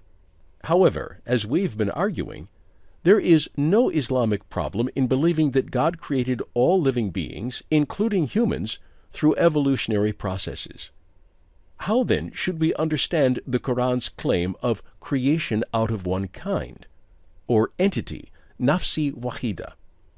Chapter 4, verse 1. O mankind, be conscious of your sustainer, who has created you out of one kind, and out of it created its mate, and out of the two spread abroad a multitude of men and women. Some Muslim theologians interpret one living kind, or entity, Nafsi Wahida, in this and other verses as the creation of Eve from Adam's rib, and descent of all mankind from this couple. However, the Quran does not imply anything about the creation of Eve from Adam's rib. This belief snuck into the Muslim world from the Judeo-Christian tradition, Israeliyat. Muslim scholars hold that Israeliyat contains many apocryphal narratives. Thus, Muslims should not base their religious views about creation on such narratives. This narrative also exploited in the denigration of women. Woman's creation from and for man is used to attribute ontological inferiority to women. Some go so far as to claim that since woman was created from an errant rib, she has an inborn tendency to go astray. Again, The Quran neither contains nor tolerates any such sexist arguments. The creation of humanity out of one single kind is more properly understood as asserting that men and women are members of the same species. In support of this interpretation, we read in the following verses the Arabic word nafs, used with the meaning kind. Chapter 30, verse 21. He creates for you mates out of your own kind, nafs. And chapter 3, verse 164. He raised up in their midst an apostle from among themselves, nafs. As indicated by these verses, the first emphasizes the creation of mates of the same kind, and the other verse emphasizes the sending of messengers among that same kind. The latter verse stresses, for example, that the apostles were not chosen from among angels. Neither mates nor apostles were created from the body parts of humans. If we understand the term creation out of one kind, entity, Nafsi, Wahida, the same way, as members of the same human species, as in the two verses here, all confusion is clarified. Furthermore, the claims of these verses extend to all of humanity. The verse quoted at the beginning of this chapter, for example, which begins with the exclamation, "O mankind," goes on to say that God has created you, halakakum, out of one living kind, entity. You, then, refers to the whole of mankind, including the first human, Adam. Creation from one living kind, entity, in its Quranic context, refers to all humankind.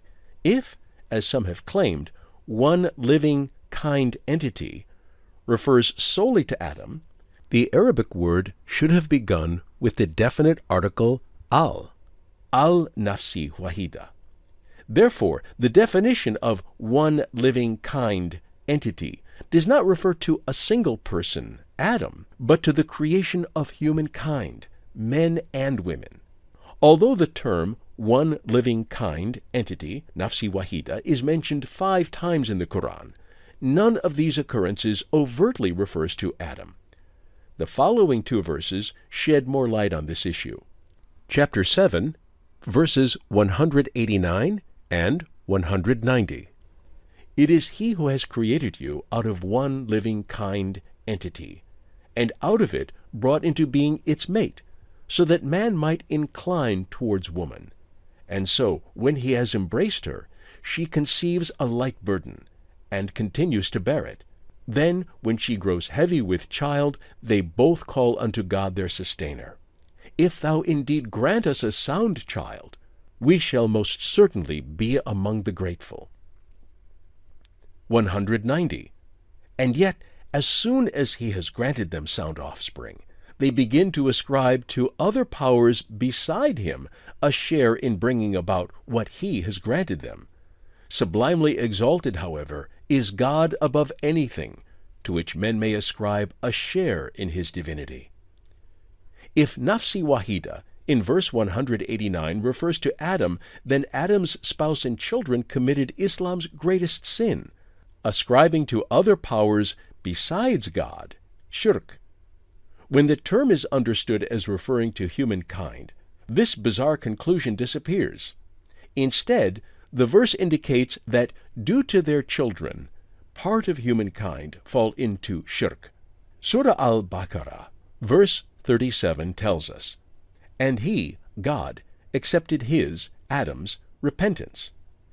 Yet it does not mention anything about Adam's fall into the bigger sin of shirk, offering another reason why Nafsi Wahida should not be interpreted as Adam. Furthermore, verse 189 reveals that the reason behind the creation of mates is inclination with love, which is not restricted to the first humans, but applies to the entirety of humankind. This again supports our argument that the expression refers to humankind in general. A related discussion worth mentioning here is whether Adam was created with his spouse alone, or whether they were part of a larger community. Independently from debates surrounding the theory of evolution, some Quranic exegesis scholars held that Adam was created within a society. They argued that creation from just one couple would require reproduction of their children through incestuous relationships. Since the Quran rejects incest, it would be erroneous to support such a claim. These scholars do not interpret Bani Adam, sons or followers of Adam, as an ancestral link. The Arabic word Bani also means follower adherent. For example, the term Bani Israel is used many times in the Quran in reference to Jews. While not all Jews are descendants of Jacob, Israel is the alias of Jacob. Moreover, the Quran also calls out to your father Abraham, Abikum Ibrahim, to point out Abraham's spiritual leadership, not his biological paternity. From this perspective, the Quran does not hold Adam to be the biological father of all humankind. Instead, it holds that Adam is the first human who was responsible, or being the first prophet of the first responsible society. Yet it can be said that if Adam was a member of a primordial society, their offspring would possess genes coming from the initial group of which Adam is the dignitary. Therefore, even if humanity began with a small group, Adam is still the genetical father, that is, designated representative of later generations. That we should keep the word Bani does not necessarily imply biological ancestry. The Quran tells us that when God told the angels that he will establish upon earth one who shall inherit it, using the word Khalifa for inherit, they were surprised and asked, Wilt thou place on it such as will spread corruption thereon and shed blood? According to some Quranic exegesis scholars, this response indicates the existence of human beings prior to Adam. Had the angels not seen those beings, they would not have known of their tendency to corruption and asked why such a creature with a corruptive nature will be Khalifa. Therefore, according to these scholars, Adam and Eve were not the first human couple. Instead, Adam is the first to assume the mission of Khalifa, the inheritor, a being with free will and moral responsibilities. Hence, centuries before the emergence of the idea of evolution, many Muslim scholars found no theological problems in accepting the existence of hominids prior to Adam. In addition, the following verse of the Quran is used as an argument to interpret Adam for some or all occurrences of the word, not as a single person, but as humankind. Chapter 7, verse 11. Yea, indeed, we have created you, and then formed you.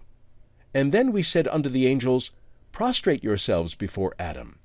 Whereupon they all prostrated themselves, except Satan. He was not among those who prostrated themselves. This verse first addresses all of humanity. We have created you and then formed you, and then calls to the angels, Prostrate yourselves before Adam. This brings about the possible use of the word Adam as a reference to the entirety of humankind, as pointed out by some Quranic exegesis scholars. While the word human in the Quran is related to the biological Homo sapiens, it is not identical to it. According to Scripture, a human can talk and has free will and moral responsibility. Remember that the Quran emphasizes Adam's ability to use language, which is a prerequisite to form a culture, to comprehend, and to be morally and religiously responsible. Monotheistic believers who accept evolution as the method used by God to create can consider Adam, referring to a single person, the first member of Homo sapiens, who had evolved to such a level that he could speak, use his will, and assume responsibility, hence the first human. Furthermore, one can imagine that his descendants were produced via the mating of other members of his species, other Homo sapiens, who became responsible after him or together with him. So this view eliminates the need for incestuous relationships. This approach reconciles the two views about the origin of man being a small group and Adam being the first responsible human. Such an approach does not contradict the content of the Quran. Another rational possibility takes Adam to be the prophet or leader of the first society that developed language and was responsible. This perspective coheres with Surah Ali Imran, verse 33. Allah did choose Adam and Noah, the family of Abraham, and the family of Imran above all people. The word choose, istafa, suggests making a choice among alternatives. Noah and Abraham, for example, were chosen among many people in their societies. Thus, for Adam, choose implies being chosen among his contemporaries. In conclusion, the word human, as used in the Quran, is not identical to the biological species Homo sapiens. Instead, it may refer to a group originating from this species. There is not any conflict between this claim and evolutionary ideas. And since the Quran does not contain a detailed exposition of such claims, Islamically, it is not compulsory to accept or reject evolutionary ideas related to this issue. We can comfortably state, then, that there is no problem for a Muslim to accept them. Where was Adam created? Many Muslims rejected the evolution of humans based on statements in the Quran about the creation of Adam in Jannat, heaven. They say that Adam descended to earth from Jannat, not through an earthly biological process. However, Jannat in the Quran can mean both heaven, the gardens where the righteous will stay after death, and literally, the gardens of this earth. The following verses are examples of the latter use. Chapter 18, verse 32. Set forth to them the parable of two men. For one of them we provided two gardens, Jannat, of grapes, and surrounded them with date palms. In between the two we placed cornfields. Chapter 17, verse 91. Or thou shalt have a garden, Jannat, of date palms and grapes, and cause rivers to gush forth in their midst in a sudden rush. Chapter 68, verse 17. Behold, but we try them as we tried the owners of a certain garden, Al-Jannat, who vowed that they would surely harvest its fruit on the morrow. The first verse mentions the owner of a garden, while the following describes its destruction. The second verse narrates the demands of rejectors of the prophethood of Muhammad, that he should possess gardens and rivers in this world. Lastly, the owners of the garden in the third verse also lived in this world. The Arabic definite article al, used before Jannat, in the third verse can refer to a specific garden on earth. Since the same word is also used for earthly gardens, the creation of Adam in Jannat does not imply that he was created in heaven. Indeed, some scholars, including Maturidi, stated that Adam was created in an earthly garden. An important argument for Adam's creation in a worldly garden is the statement in Surah Al-Baqarah, verse 30, that he was appointed Khalifa, inheritor, viceroy on the earth. In Surah Sad, the appointment of David as a viceroy on the earth is described with the same word. Since Adam is appointed Khalifa here on the earth, his domain of responsibility is there. As a result, it is preferable to think that Adam was created on the earth, not on another dimension and teleported down to earth. As discussed, all humans are created from the raw materials of clay, which likewise make up the earth. But we don't know about the aspects of Jannat in the hereafter. If the raw materials that constitute humans, including the first one, also constitute the earth, it is reasonable to assume that humans were created on earth. The Quran does not record this bizarre chain of events, the creation of man from clay and his appointment as Khalifa on the earth, his transfer to another dimension, his return to earth. One would expect, if true, that such an important chain of events would be mentioned by the Quran. The Quran also mentions Satan's deception of Adam with the promise of eternity. This means that Adam should be aware of what death is, whereas Jannat, in the hereafter, as described in the Quran, is the place of deathlessness. This is another reason to believe that Adam was created in an earthly garden on earth. The Muslim conception of heaven is not compatible with the Jannat, from which Adam is claimed to have been deported. For example, heaven is the place for the righteous, and Satan cannot enter it. Yet Satan seduced Adam. The fruits of heaven are not forbidden, yet in Adam's Jannat there was a forbidden fruit. There is no deportation from heaven, yet Adam and his mate were deported. More importantly, heaven is the place of the hereafter, the place where the human odyssey ends. If the Jannat in which Adam was created were heaven, it would not be called the hereafter, Ahirat. Verse 36 of Surah Al-Baqarah reveals that Adam fell down, changed place, hubut, after his sin. Those who believe that Adam's Jannat is in heaven interpreted hubut as falling down to the earth from another dimension. Those who think that this is a worldly garden interpret hubut as a change of place on the earth. I prefer the latter opinion. Indeed, hubut is also used for Noah and his followers to describe their disembarking of the ark, their change of place on earth.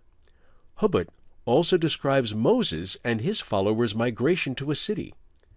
The Quran never uses hubut to describe the transition from heaven to earth, or from one dimension to another. In summary, the Quran, taken as an integrated whole, teaches that Adam was created on earth, which is compatible with God's creation of all species, including humans, on earth through evolution. Indeed, the creation of Adam on the earth is supported by the Quran, irrespective of evolution, as argued by Quranic exegesis scholars who lived centuries before Darwin. Differences between Muslim and Christian perspectives on the theory of evolution. The theory of evolution was invented, developed, debated, and established in the Christian world. When the theory was transferred to Muslim lands, believers reproduced the reactions of their Christian counterparts. In Turkey, for example, the earliest reactions to evolution were presented in translated books of Christian views.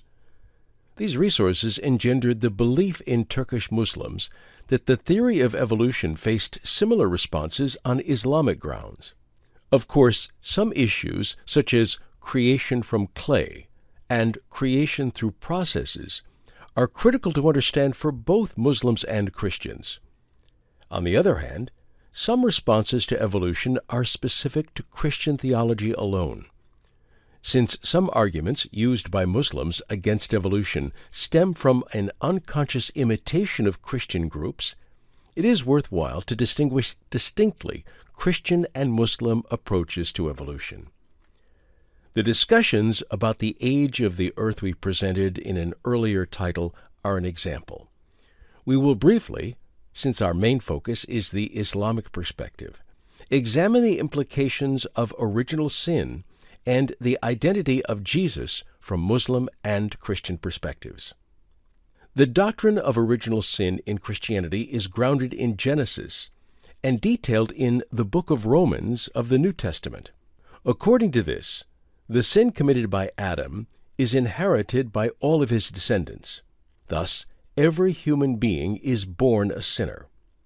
Salvation from this sin is possible only through Jesus. Christian teaching connects Adam's fall into sin with the crucifixion of Jesus and his consequent redemption for all the sins of humanity. Original sin forms one of the most fundamental elements of the faith in most Christian denominations. Judaism, on the other hand, rejects both original sin and the evil nature of man. Certain passages from the Old Testament declare that children do not bear the responsibility for their parents' sins. Likewise, Islamic faith rejects original sin.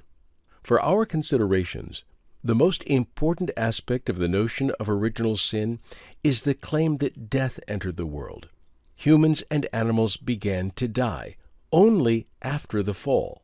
Yet paleontological results show that life has existed on the earth for hundreds of millions of years. As a result, such claims are incompatible with findings of the theory of evolution and paleontology. On the other hand, other Christian groups claim that the statements in the Old and New Testaments refer to humans alone, and that claims of animals starting to die only after the fall has no biblical basis.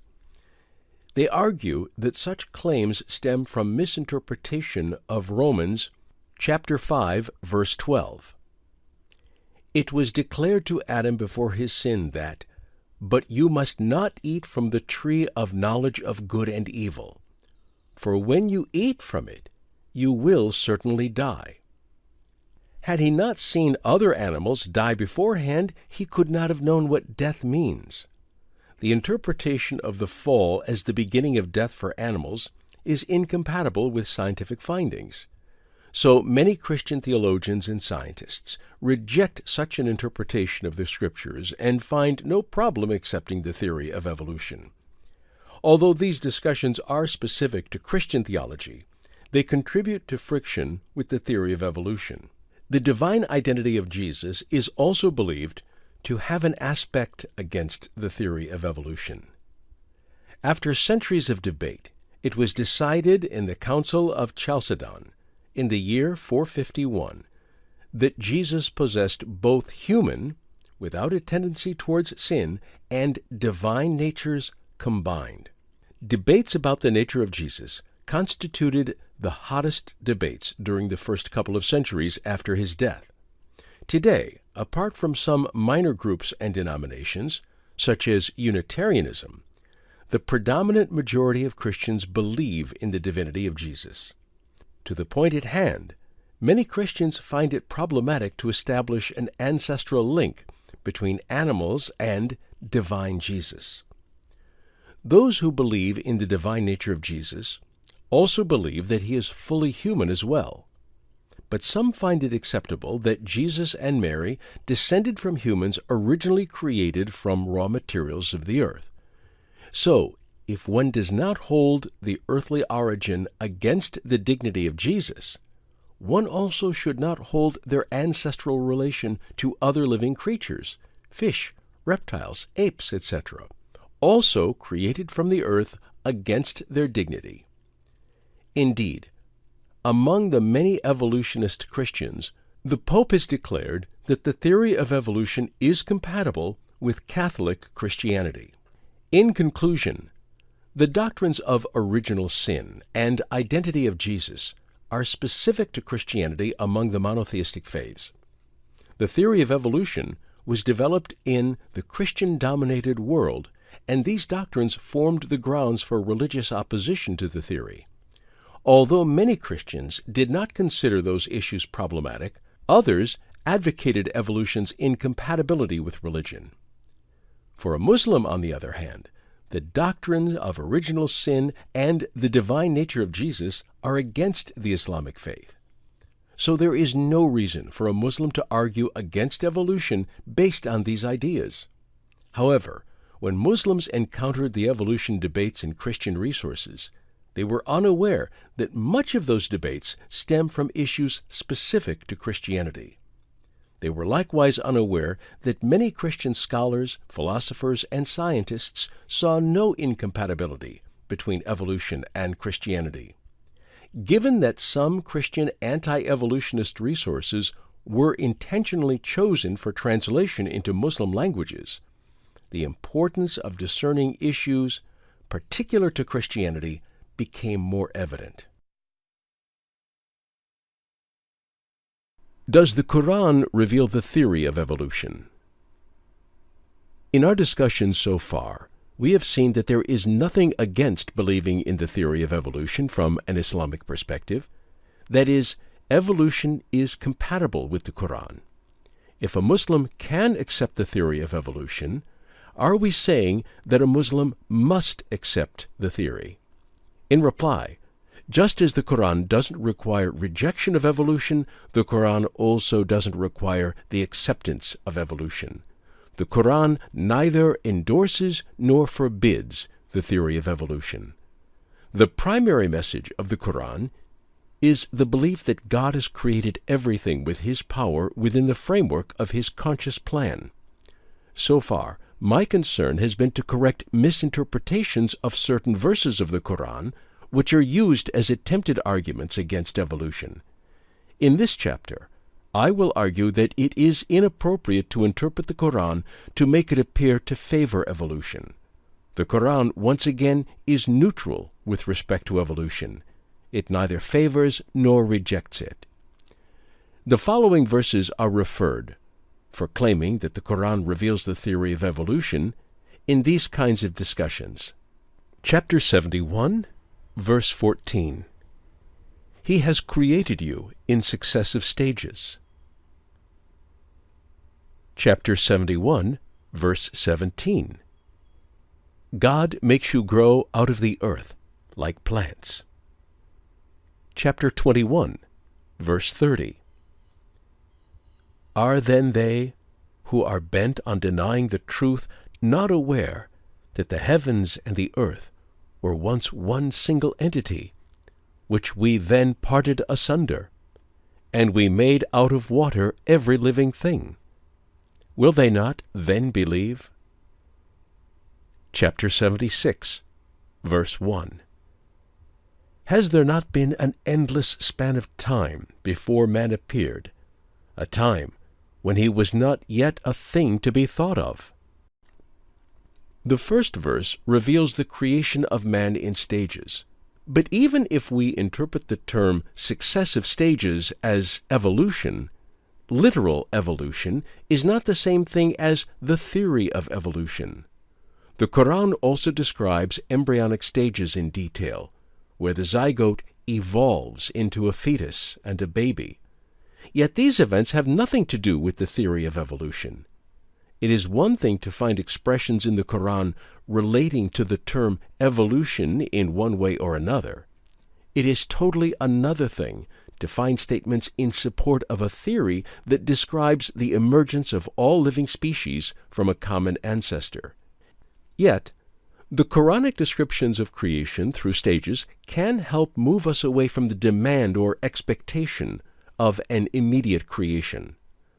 Nonetheless, it is an exaggeration to claim that in such descriptions the Quran reveals the theory of evolution. While the second verse, Noah 17, includes, God makes you grow out of the earth like plants, it cannot be interpreted as evidence for the theory of evolution either. A similar statement is also used in the Quran for Mary. Her Lord accepted her in a handsome manner and caused her to grow like a lovely plant. Yet this verse does not mean evolution. Both verses contain the Arabic word nabat, used for plants. In Noah 17, there is an additional phrase, out of the earth. But one must still not make a jump to evolution. The Quran reveals that humans are created from dust and water. Since plants are also created from the same raw materials, there is a similarity in the developments of humans and plants. Likewise, the Quran affirms a similitude between growth of vegetation out of the earth watered with rain and the resurrection of people after death. On the tree of life constructed by the theory of evolution, humans are closer to reptiles and fish than to plants. Therefore, it would be an exaggeration and misjudgment to interpret a similitude between plants and humans as an indication of the theory of evolution. Similar arguments also hold for the third verse, Al-Anbiya 30. As detailed in previous chapters, The Quran makes frequent references to creation from water, dust, earth, and clay, thereby drawing attention to the raw materials of life. Even the supporters of the independent creation of species accept that humans are constructed of these materials. A chemical analysis of the human body reveals that it is made of both water and many other elements from the earth. The fourth verse, Al-Insan, verse 1, "Has there not been an endless span of time before man appeared, a time when he was not yet a thing to be thought of?" is understood by some as a description of single-celled organisms and the epoch in which they lived. However, not yet a thing to be thought of could refer to any period from the beginning of the universe or the earth to the appearance of man. The history of man is short when compared to the age of the earth, 4.5 billion years, and that of the universe, 13.8 billion years. As a result, the period of time mentioned in this verse simply refers to the time prior to the existence of humans. The message of the verse is to remind humans of their long-time nothingness, as an invitation to humility. In addition, the following verses of the Quran are also interpreted as pointing to the theory of evolution. Chapter 2, verses 65 and 66.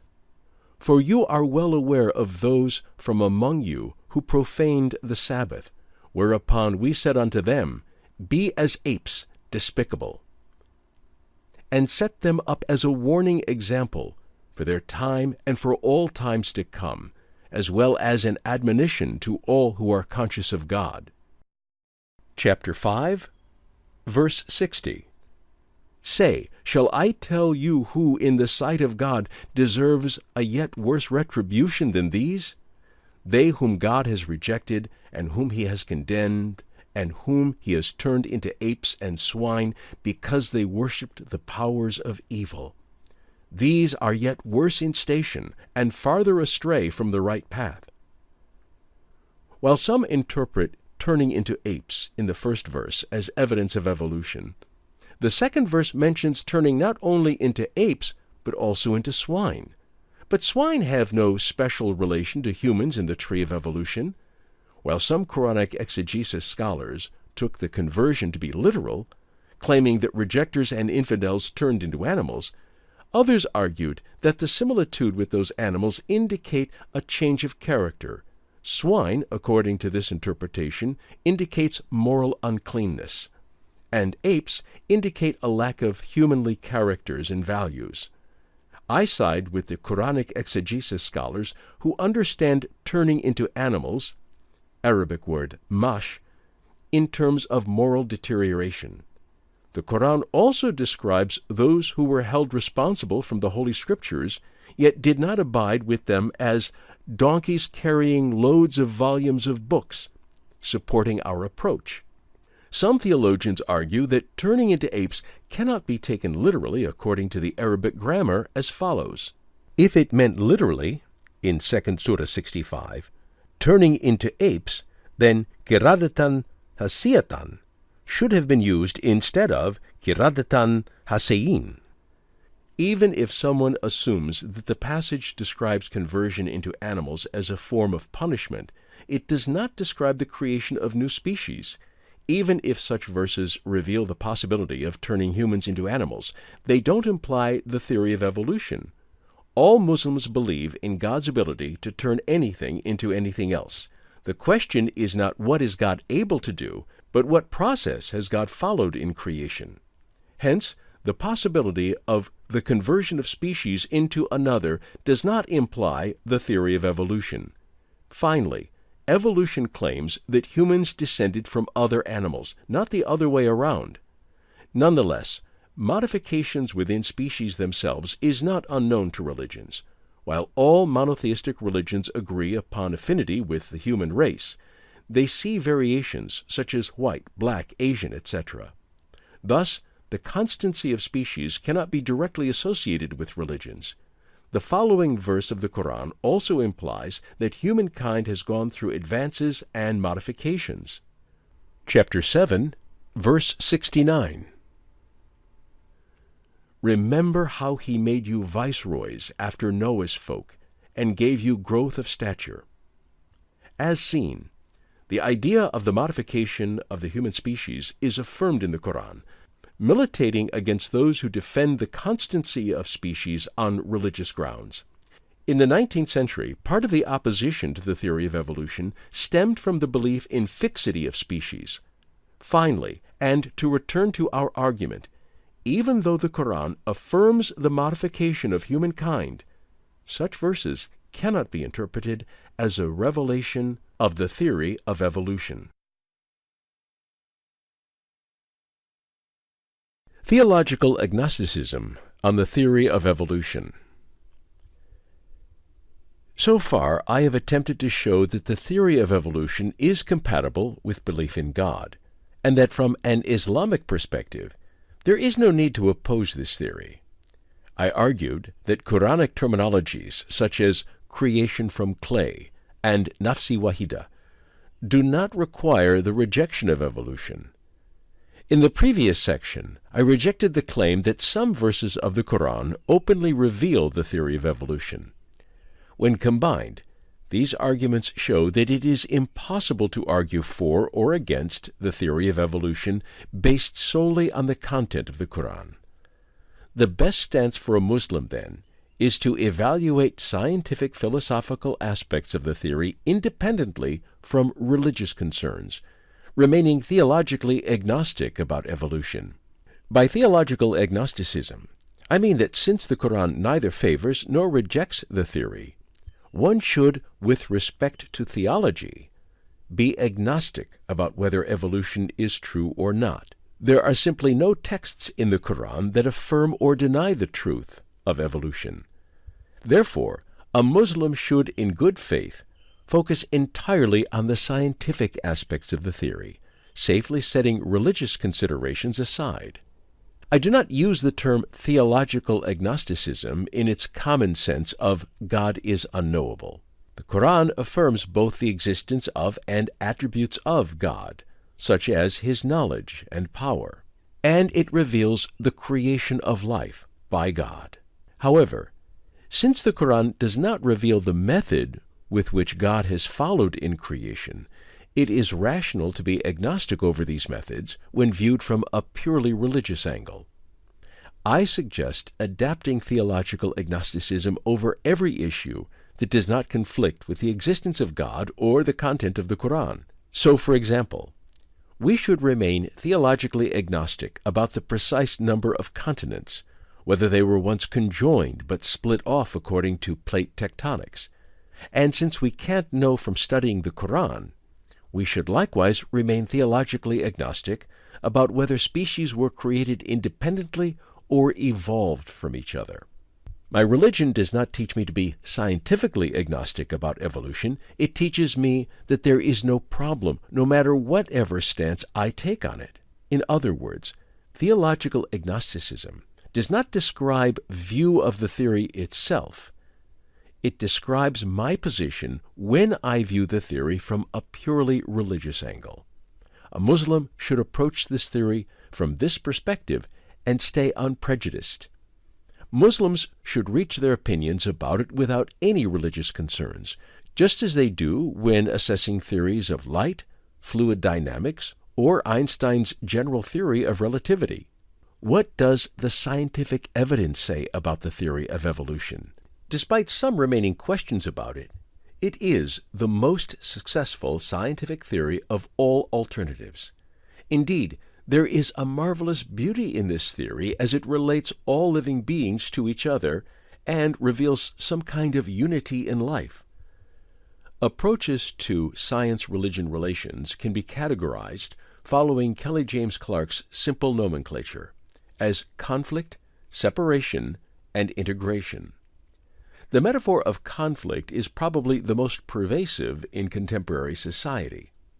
The conflict view holds that religion and science are in perpetual warfare. And while it's true that at various times and in various places certain expressions of religion have conflicted with good science, it's simply untrue that religion and science are perpetually in conflict. Some religious believers affirmed that the Earth is at the center of the universe, but physics has shown that to be untrue, and other religious believers denied a really old Earth. But geology has shown that to be untrue. But besides these few and notable conflicts between, again, very particular expressions of religion, ones most religious believers have easily abandoned, and science, it's simply unfair to portray science and religion as perpetually or in principle in conflict or at war. If the Quran required the rejection of the theory of evolution, there would have been an incompatibility with a claim of science and religion. But none of the Quran's numerous verses about life in general, and humankind in particular, conflict with evolution. Conflict, of course, was a possibility. For example, if a verse had claimed that the universe, life, or humans were created 6,000 years ago, that would have been a conflict with scientific results. Or if the Quran had taught that living species never change, there would have been a conflict. But the Quran doesn't. There is no conflict between the Quran and evolution. The separation view claims that science and religion are such independent domains that they cannot interact, and so cannot conflict.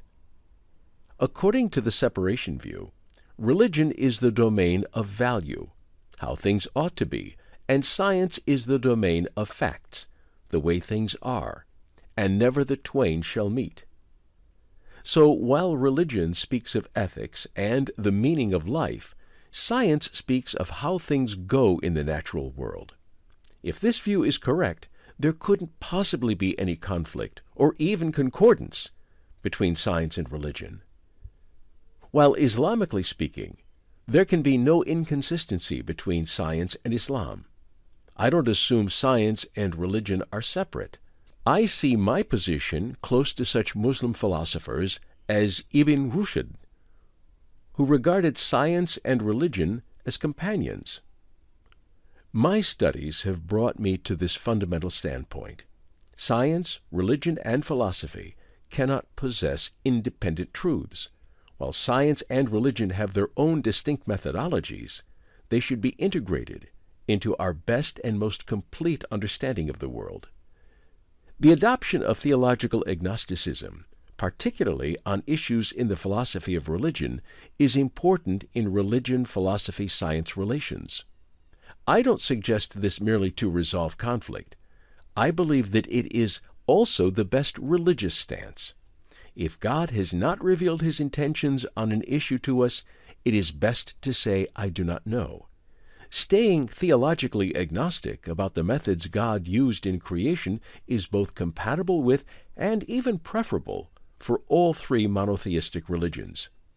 Such an approach avoids many unnecessary conflicts between religion and science. In addition to the theory of evolution, theological agnosticism is also quite valuable in understanding miracles, whether or not God suspends the laws of nature when miracles occur, and in deciding whether the soul is a separate substance to the material body. These two questions are in some way related to the theory of evolution. I will briefly discuss them in the next 2 chapters.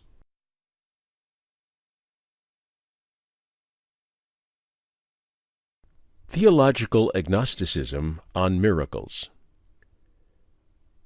The way miracles are described in holy texts is among the subjects of philosophy of religion, which in general studies God-universe relations. It is appropriate to treat miracles here, since some thinkers relate them to the theory of evolution. The Arabic word used for miracle, mujeza, literally describes leaving someone helpless. The Quran does not use this word in today's meaning. In today's theological use, miracles describe extraordinary occurrences at the hands of prophets, used to prove their positions and challenge, that is, leave helpless, disbelievers. One of the most controversial philosophical questions concerning miracles is whether or not God suspends the laws of nature during their occurrence. There is no direct answer to this question in the Quran. Such discussions fall within the realm of philosophy. Indeed, the phenomena we call miracle, mu'jiza, today are described in the Quran most commonly by the Arabic word ayat. One of the most commonly used words in the Quran, ayat, often describes phenomena in the nature that we witness, everything that points to the knowledge, power, and intentions of God. Whether these phenomena occur via suspension of laws of nature or not is immaterial to the meaning of the word. Its etymology is not decisive in concerning the way miracles occur. The only way to proceed on this matter is to interpret the phenomena described in the Quran and contemplate them under the light of philosophical evaluation of the relation between the laws of nature and God's influence. Contemporary theist thinkers who think that God would never, not even for a very brief period of time, suspend the laws of nature often defend the theory of evolution as the means God followed in his creation. On the other hand, most of those who think that God sometimes suspends or modifies the laws of nature and thereby intervenes with the universe tend to believe in the independent creation of species as just such an intervention. Yet even the supporters of the suspension view have no reason to reject evolution. Even suspension view holders agree that the overwhelming majority of the phenomena in the universe occur within the framework of the laws of nature without their suspension. Laws on this view are God's causal tools. For example, every kitten we see has parents and is born of its mother.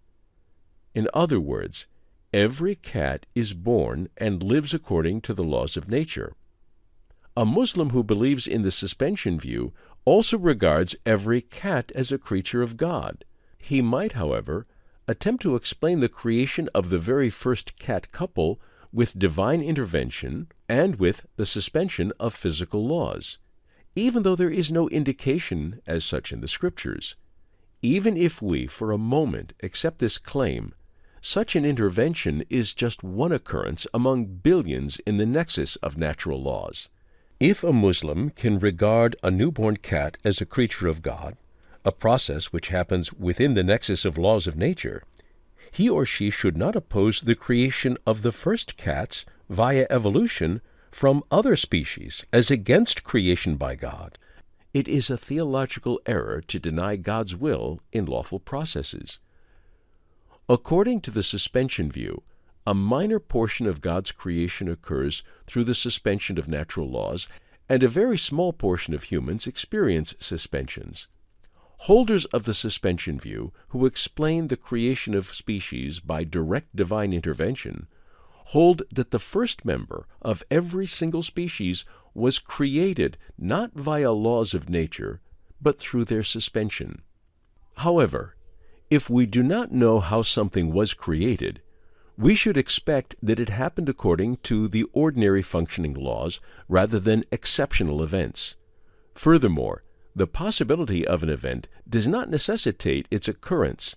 Thus, the possibility of divine intervention through suspension of the natural laws does not necessitate that species were created instantly. Imagine for a moment that someone has invented a new game like chess. Imagine further that since he is the creator of the game, he reserves the right to modify the rules of the game as he pleases during a game he plays with someone else. Would he be more talented if he were to beat his opponent by modifying the rules in his favor in the middle of the game? Or would he be more talented only if he were to win by abiding by the original rules? If God is the creator of the laws of nature, he can suspend them, that is, change the rules mid-game. However, if God's talent is best by creating within the nexus of the laws of nature, we should expect creation to happen this way. While my analogy has limitations, it is fallacious to infer the creation of species via the suspension of laws from the mere possibility for God to suspend the laws of nature. In my other works, I have offered suggestions about how the miracles in the Quran might have occurred within the laws of nature. Of course, those possible models do not mean that those miracles actually happened that way. Whether or not the laws of nature were suspended is a matter of philosophical debate. In order to properly answer the question, does God suspend the laws of nature, we need to perfectly understand the laws of nature. However, we are still far from such a complete understanding. Religious believers can agree that divine intervention can happen with or without the suspension of laws. Whichever position is chosen, the other remains a possibility. A Muslim cannot sensibly claim that God cannot create species by suspending the laws of nature, nor can a Muslim sensibly claim that God cannot create species without suspending the laws of nature. Both options are possible, and since we lack epistemic access to God's intentions, we should withhold belief about which is actual. The content of the Quran does not force us to make a choice. Likewise, as with the theory of evolution, I suggest the adaptation of theological agnosticism regarding the matter of miracles. Even first-hand observers of the events we call miracles are unable to explain how they happen. They have at best observed a miracle, not how God did it. For example, even if one had directly witnessed Moses dividing the sea, one would still not know how it happened. One would know that a miracle happened, not how the miracle happened. One would not have been able to tell whether God divided the sea by suspending the laws of nature or through a natural process. Our limited knowledge of the laws of nature and our inability to penetrate into microscopic aspects of the phenomena we observe render us unable to determine whether or not laws of nature are suspended during miracles. Since no living person witnessed the prophet's miracles mentioned in the Quran, it is even more difficult to make a judgment on the matter. While I adopt a theologically agnostic stance toward the theory of evolution, I also believe that evolution is the best scientific explanation. Likewise, one who is agnostic about how God performs miracles might philosophically prefer one approach over the other. Such a preference would not pose any religious difficulties. On the other hand, apart from religion, we should be guided by science, philosophy, and intuition, which together should determine our judgments. One who adopts theological agnosticism on a subject agrees that no conclusion reached from non-religious sources could contradict religion. Moreover, one's theological agnostic stance on this matter has no negative implication on one's Muslim faith. Indeed, such a stance is consistent with the tenet, everything is possible to God.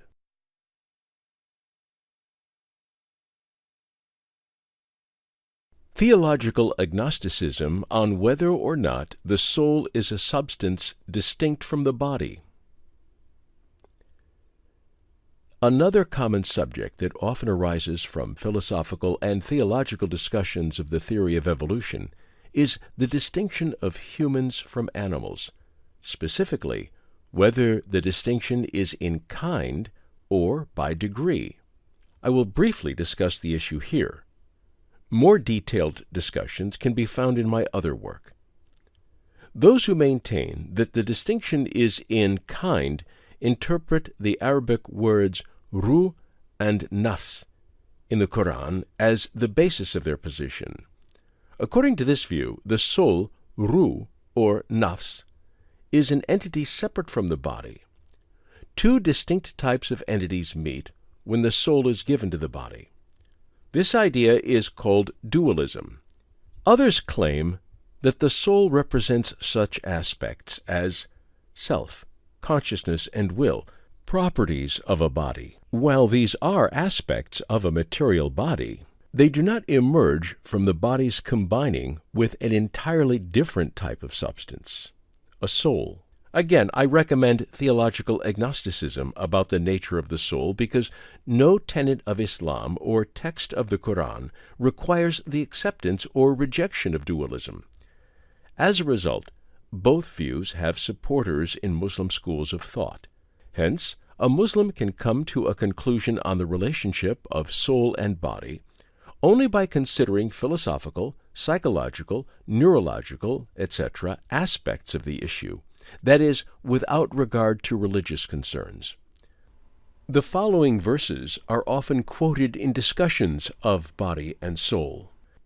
Chapter 15, verses 28 and 29.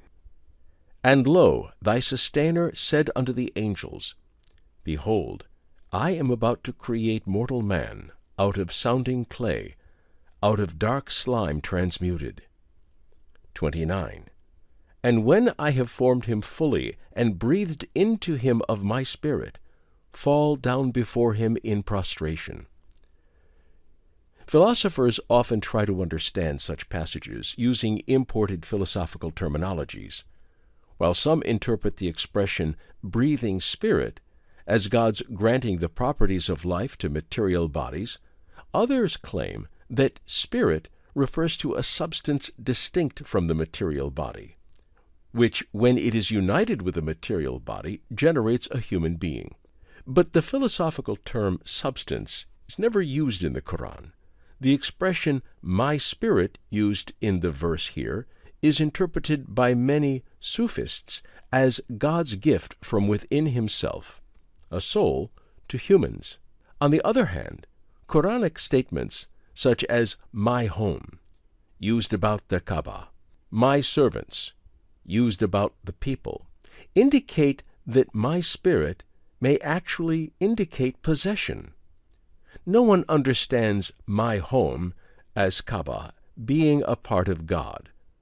Accordingly, breathing spirit does not mean God's giving a piece of himself, but rather his granting of certain aspects, like consciousness, that he also possesses to humans. As a result, the passage does not imply the distinct substance of soul, or require one to believe that the soul is a part of God. Some theologians argue that dualism in Muslim schools of thought derives from the influence of ancient Greek philosophy on famous thinkers and scholars, including Al-Ghazali, Raghib al-Asifani, Mamar ibn Abad az-Sulami, Naubati, Basanji, and Muhammad ibn Numan. Such thinkers hold that the soul slips from the body upon death into the afterlife. However, those who regard the soul as an attribute of the material body, not a distinct substance, argue that since the resurrection in the hereafter will happen through the power of God, it does not necessitate the soul's being a distinct substance. Indeed, in Islamic belief, what makes life in the hereafter possible is not the distinctness of the soul, but the power of God. Theologians who reject dualism also point to the following. Descriptions of the hereafter in the Quran do not reveal the return of the abstract substance, soul, to the body. They rather reveal the return of humanly existence. The Quran never mentions bodiless souls in the hereafter. It does not contain a description of body-soul duality in the descriptions about man. The Quran never mentions the existence of the soul distinctly from the body, and the soul's bodiless existence after death. Of course, properties of the soul-mind, such as intentionality and subjectivity, are radically different from the material properties described by the laws of physics, such as attraction-repulsion, wave-particle duality, etc. Physics describes matter, mass, space, time, energy, etc., whereas our sensations of color or feelings cannot be expressed in terms of such quantities. Yet we still don't know if such a radical difference as soul-mind requires a substance distinct from material body. This issue is a philosophical one, as I have discussed in much depth elsewhere. I will not go into it here. Nonetheless, since the terminology substance is never used in the Quran, a Muslim can take either philosophical stance on the nature of soul-mind. Hence, in this philosophical discussion, theological agnosticism is the most appropriate position. The responsibility of humans to God does not require that humans differ from animals in kind. Those who regard the soul as a distinct substance agree that babies possess souls, but babies differ from adults in degree, not in kind. Yet nobody finds the non-responsibility of babies strange. This means that difference in degree can also determine responsibility. It is inappropriate to bring difference in kind or degree discussions toward a tension between religion versus theory of evolution. The following facts are critical in this matter. 1.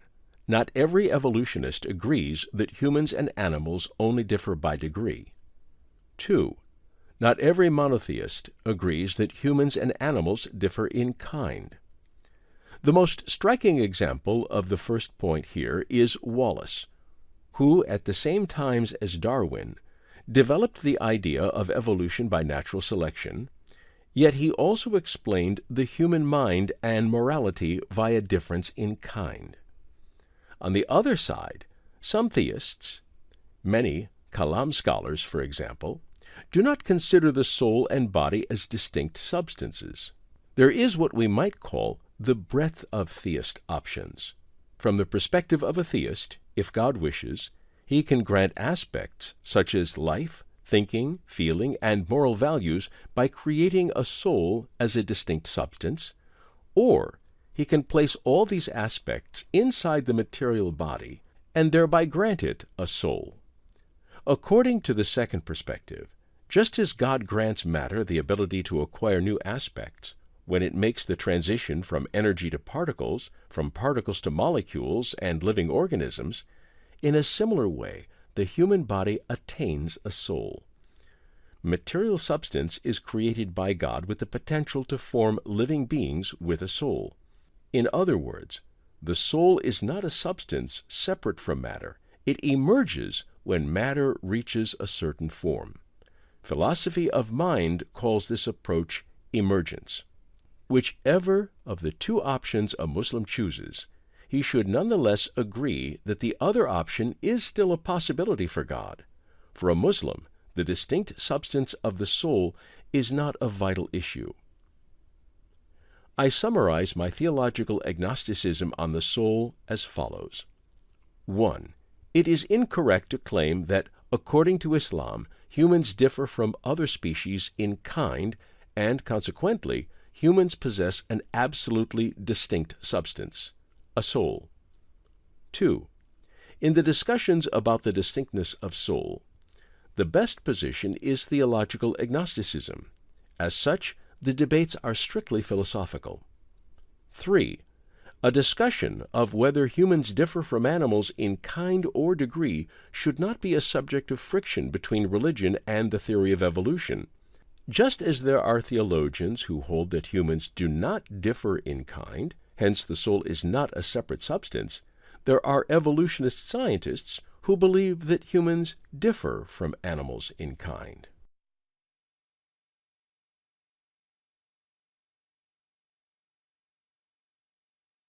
The theory of evolution and two presuppositions about creation.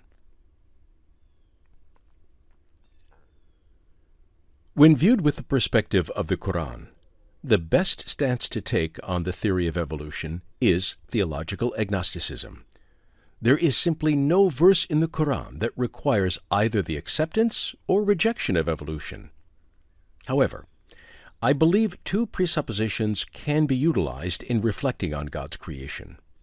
I use presupposition to mean perspectives that emerge as a result of contemplation on the Quran and the universe, and that accompany our evaluation of other phenomena. Regarding creation from the perspective of my presuppositions, I have concluded that the theory of evolution is the best explanation of the emergence of species. My presuppositions are not religious requirements. Hence, they do not contradict my theologically agnostic stance against evolution. Here are the two presuppositions. 1. God creates through laws. 2. God does not refrain from any spending over the marvels of His art. In support of the first point, God's creation is ruled by God-created laws. We have observed the dominance of laws in the universe, which suggests that a dominant element in creation is the rule of laws. Furthermore, human morality and responsibility are possible only in a lawful universe. If you were to push a person out of a window on the 20th floor and did not know of the very high probability of death, we would not call your action immoral. If you were to feed the hungry without knowing that feeding the hungry is good for their health, we would not think of the moral goodness in this action. Because of the laws of physics and physiology, we know that falling bodies can be fatally damaged and that food deficiency is bad for health. If falling bodies sporadically flew, or if some people could live without food, that is, if there were no natural laws, we would be unable to predict the outcomes of our actions, making it impossible for this world to be an arena of trial where we are responsible for our actions.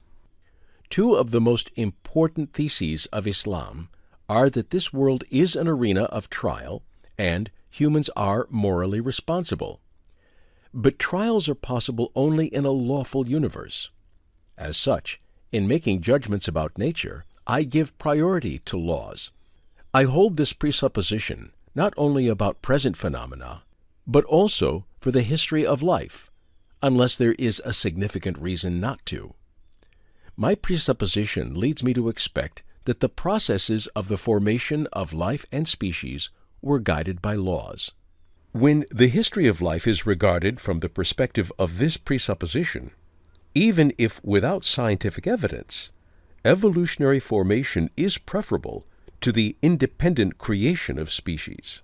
In a universe ruled by laws, it is more expected for species to develop in stages, such as through evolution, than appear instantaneously.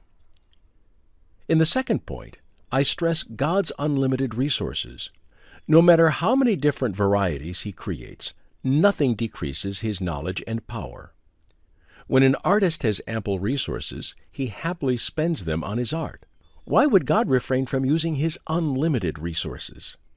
For example, if the marvel of creation requires the creation of millions of species of living beings, with His unlimited power and resources, God will create them, just as He has created quadrillions of stars in the universe and quadrillions of atoms inside our fingertips. Such creation will not lessen anything for Him. According to the picture drawn by modern biology, there are millions of different living species, with diverse feeding, hunting, reproduction, migration, adaptation, and socialization behaviors. Even more numerous are the species that once existed on the earth but are now extinct. This magnificent picture coheres with the presupposition that God does not refrain from spending in creation. While this presupposition does favor evolution over its alternatives, it allows us to look at biodiversity from a theological perspective.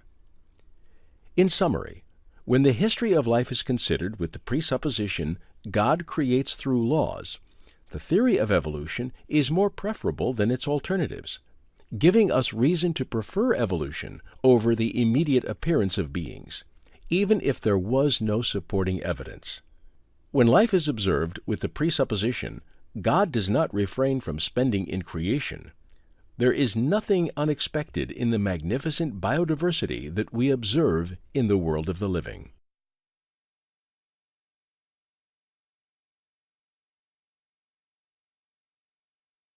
Sociobiology and Islam.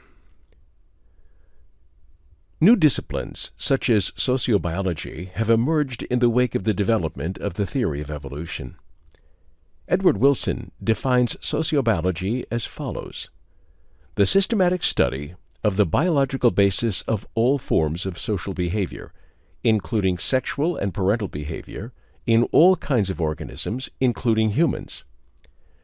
Scholars working in this field extend insights from the behavior of social animals such as bees and ants to human behaviors in an attempt to explain sociality, culture, ethics, and even religion. I will evaluate sociobiology from an Islamic perspective. According to Wilson, religion is simply the product of the evolution of the brain. Wilson saw this approach as a milestone in the history of biology and assumed that religion would lose its authority when reduced to the outcomes of natural science. According to Wilson, natural selection is responsible not only for the evolution of the human brain, but also for the development of human culture, including religion. As a result of his approach, Wilson believed that scientific materialism should replace religions. According to Stephen Jay Gould, the conclusions of sociobiology about the behavior of life forms are just-so stories. Sociobiology is simply speculative storytelling unsupported by objective evidence. One might object that since, according to Wilson, all human activities are outcomes of genetic codes, scientific study is as well. Ian Barber has called attention to Wilson's self-contradiction. While he deems religion worthless, he deems scientific study worthy, despite both being linked to human biology in precisely the same ways. Wilson, thus, was a priori opposed to religion, so he strained his understanding of sociobiology towards supporting this opinion. But Wilson misses or ignores the point that his arguments against religion also hold for science. If religion, a cultural practice which is linked to biological structure, is irrational, why is scientific endeavor, a cultural practice which is linked to biological structure, not likewise irrational? If, as Muslims believe, the biological structure of humans is an outcome of God's beneficent plan, the connection of religion to our biological structures conduces to the rationality of religious belief. Wilson and other sociobiologists likewise assume that when the emergence of moral law from the brain is proven, the externality of moral values is disproven. As a result, religion loses its authority. However, according to Islam, since the human body and mind are outcomes of God's plan, there is nothing unexpected or problematic with the moral law being generated from or reliant upon the human brain or associated genes. God, according to this view, creates the human mind and genes compatible with God's moral rules. Indeed, the Quran mentions that there are arguments within themselves, meaning us, humans, and that religion is in accordance with the natural disposition.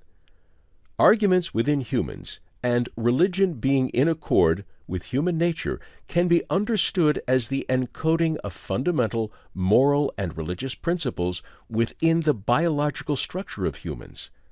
According to this, when humans encounter a religion compatible with the principles encoded deeply inside, they will more readily cherish it. According to monotheistic religions, the creator of humans and religions is the same one God. Therefore, the idea of having innate, or encoded in genes, values with a tendency towards morality and religion is not in conflict with the fundamental tenets of Islam.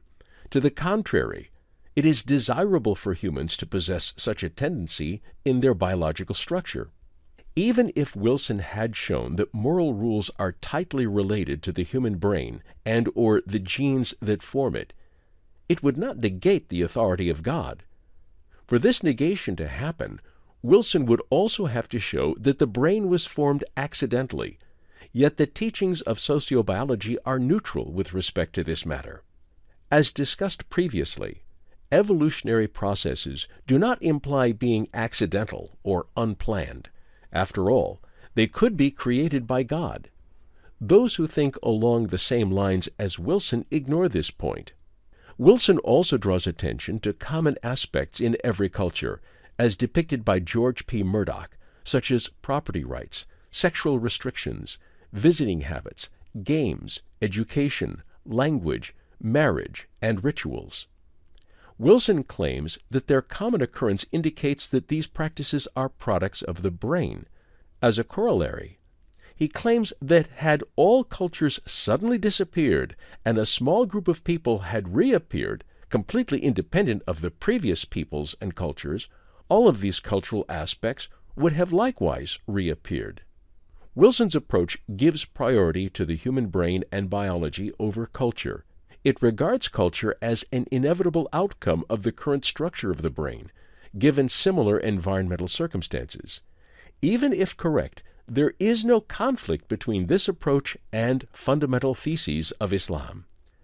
While Islam refuses to regard the brain and biological structure as an outcome of unplanned processes, the idea that humans share a common essence does not pose a difficulty. Indeed, it implies that all people should abide by the same rules, which we believe to be divine. Although I agree that a common biological essence feeds the emergence of cultures, I disagree with Wilson that a common biological essence mandatorily determines people's behavior. We are, I believe, free. Moreover, I reject Wilson's claim that our biological essence supports, for example, sexism, racism, and political corruption. On such matters, Wilson has overestimated both effects of common biological essence.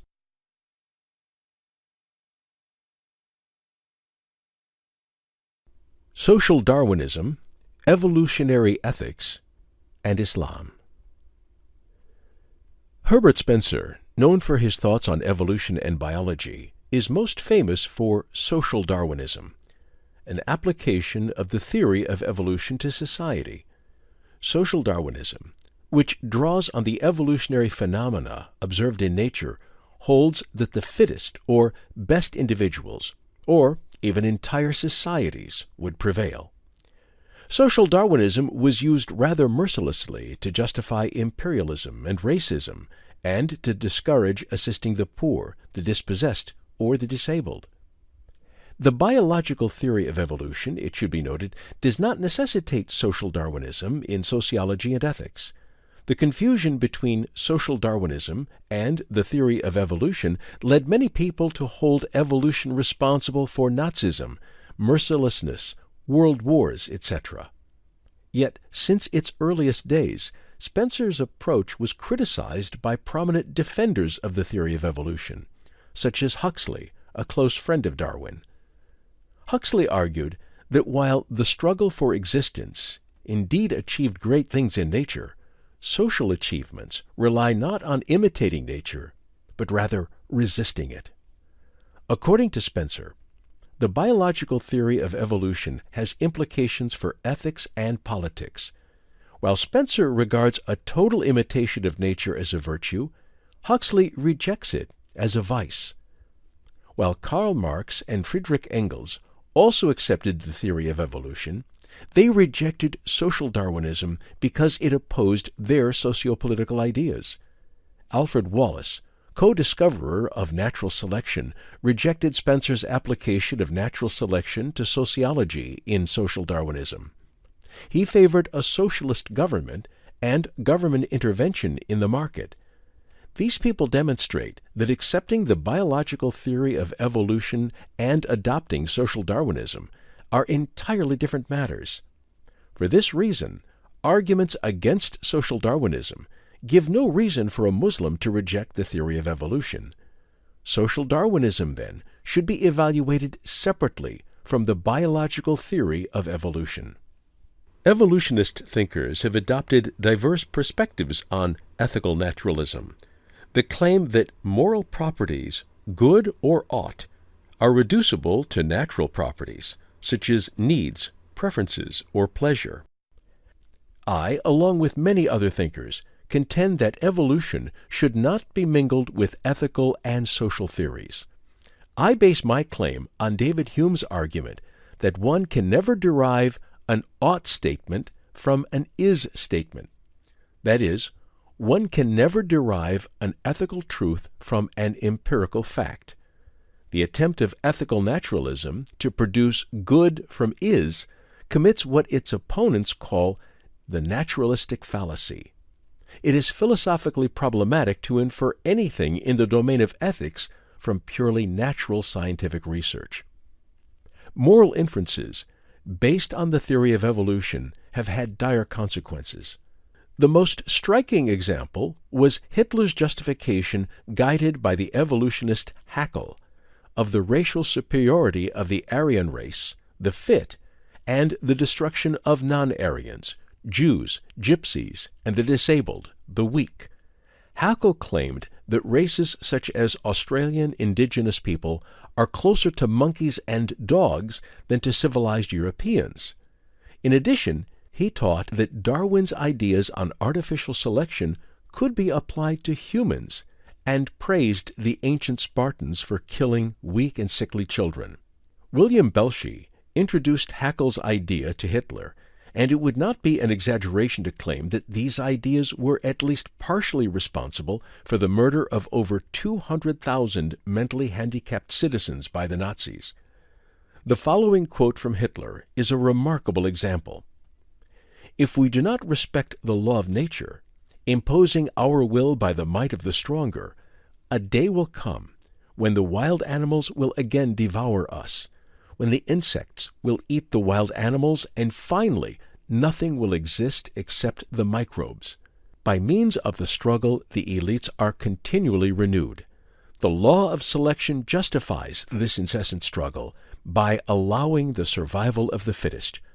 Christianity is a rebellion against natural law, a protest against nature. Hitler, the person responsible for the bloodiest war in history and chief architect of Nazi eugenics, received inspiration from the Darwinian theory of evolution. This terrible example is sober warning for building ethical systems on the theory of evolution. As such, many believers of the theory of evolution oppose the derivation of ethics from evolution. In conclusion, the naturalistic fallacy forbids the derivation of ethics from evolution. Attempts at such derivations have been rejected by most thinkers, including prominent evolutionists. Since there is no legitimate connection between, say, racism or Nazism and evolutionary theory, the rejection of the former does not entail the rejection of the latter. Hence, there is no reason to oppose the theory of evolution in the name of Islam, based on socialist, Darwinist, or normative ethical ideas. The actual significance of the theory of evolution regarding ethical systems is the exploitation of this theory by atheist evolutionists with the purpose of demolishing theist ontologies. In other words, rather than the ethical systems attempted to be built on evolution, more attention should be paid to attempts to reject the existence of God, and thereby destroy ethical ideas in monotheistic religions. However, as shown earlier, the belief that the theory of evolution poses a threat to belief in God or Islam stems from misrepresentation of this theory and false approaches toward the theory in the name of Islam or other religions.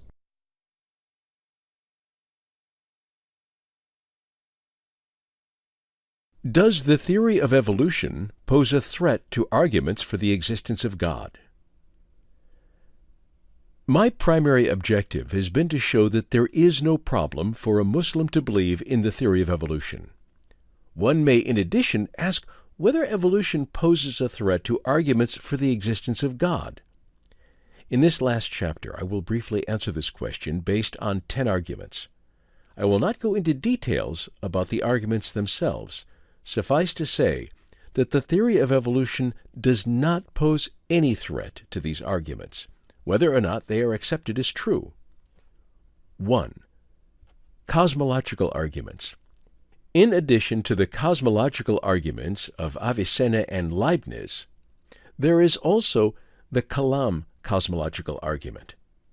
Cosmological arguments hold that the world requires a supernatural explanation, and that the best explanation is provided by an eternal, absolute, powerful God. Since the existence of the universe is prior to evolution, it is absurd to claim that evolution poses a threat to these arguments.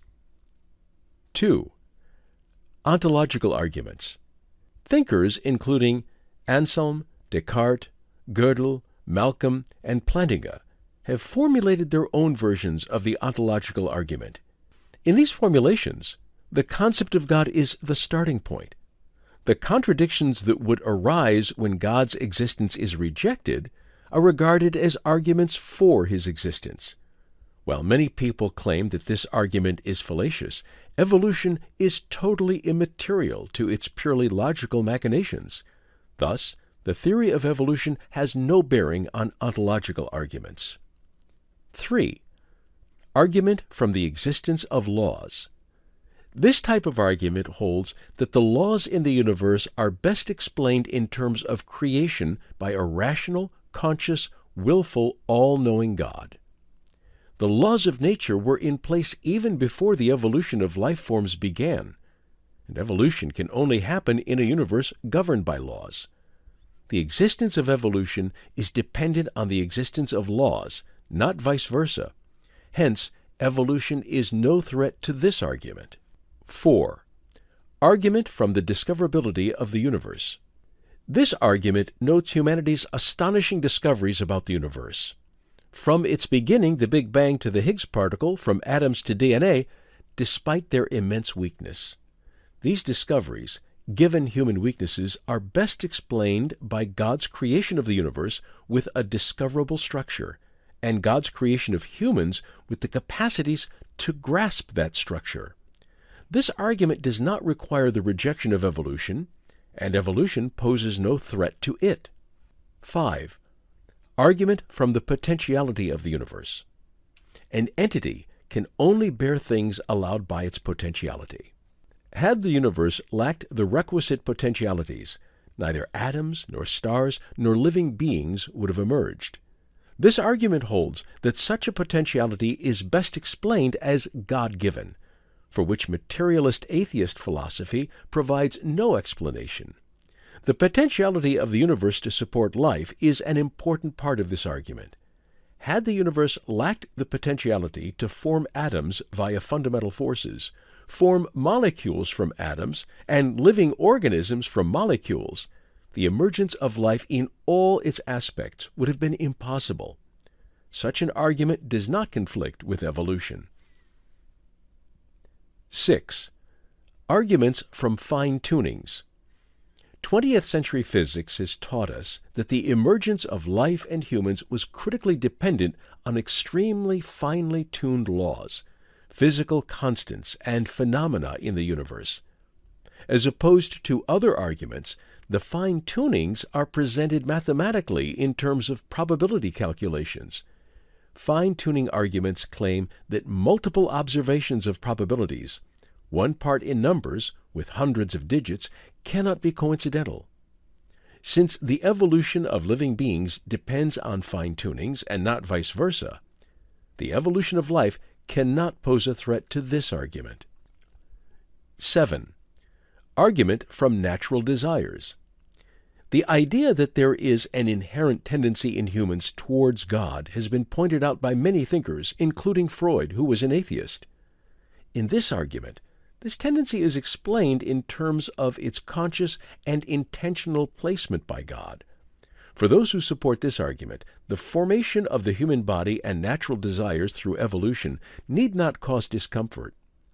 Even if the natural desires pointing to God are formed via evolution, there still remains the question, why do the natural desires formed by evolution direct humans to God?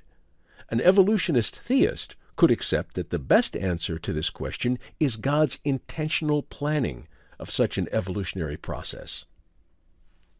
8. Arguments from moral law.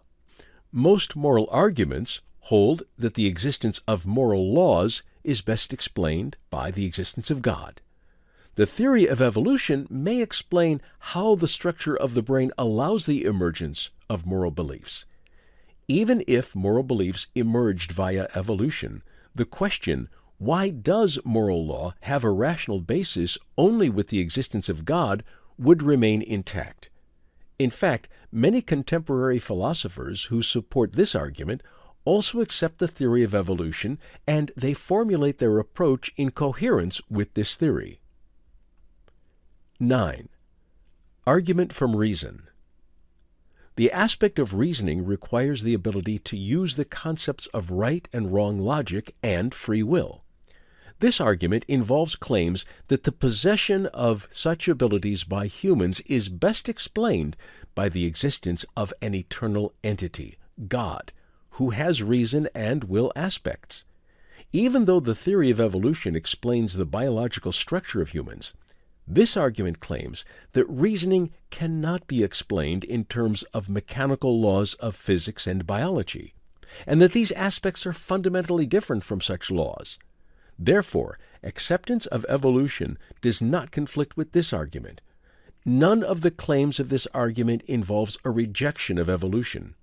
In addition, Alvin Plantinga has developed a version of this argument to show that one who believes in evolution cannot consistently be a materialist atheist. According to Plantinga, materialist atheist defenders of evolution argue that natural selection favors only survival and reproduction. Hence, materialist atheist natural selection cannot reliably explain the ability to discern right and wrong. Therefore, an evolutionist materialist atheist cannot trust in the truths of outputs of his reasoning. Consequently, he or she cannot claim the truths of atheism and evolution. To the contrary, a Muslim, or any theist, regards evolution as more than a theory that generates living and reproducing organisms on the earth. Hence, the emergence of species with the ability to find truths by reasoning is a result of God's planning. According to this argument, while evolution does not conflict with theism, it does conflict with materialist atheism. In brief, evolution is not a threat to arguments from reason, while in Plantinga's approach, it is to materialist atheism. 10. Argument from consciousness and self. Consciousness and self constitute the most fundamental aspects that define us. Properties of consciousness and self, such as aboutness and subjectivity, are radically different from the physical and biological properties of the universe and living beings. Supporters of this argument contend that the emergence of consciousness and self is best explained in terms of their placement in humans by God, who has possessed the properties of consciousness and self for eternity. Contemporary advocates of this argument often state that they feel no discomfort about believing in evolution. Again, evolution poses no threat here. The arguments we have considered here show that whether or not they are accepted, the theory of evolution poses no threat to theistic arguments. Some Muslims think that belief in God is permissible without an argument. They would not have much interest in this discussion. However, for those Muslims who affirm the significance of arguments for the rationality of belief in God, this discussion shows that evolution poses no threat to these arguments.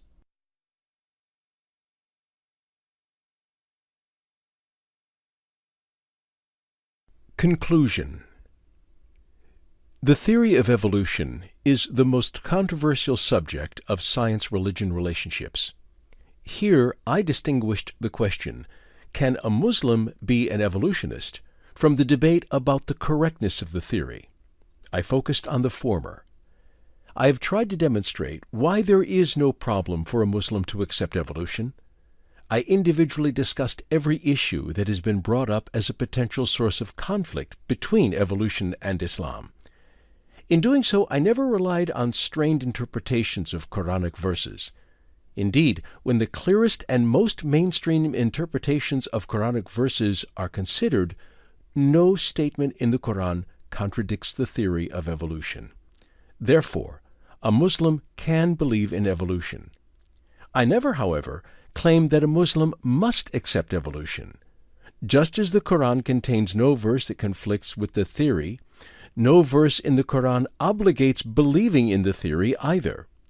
With respect to evolution and related topics, I have defended theological agnosticism, which holds that since the acceptance or rejection of evolution is not determined from an Islamic perspective, the most appropriate religious position is to be agnostic, that is, unknowable, about this theory. However, since our beliefs should also be shaped by science, philosophy, and intuitions, our overall judgment about the theory should be based on these.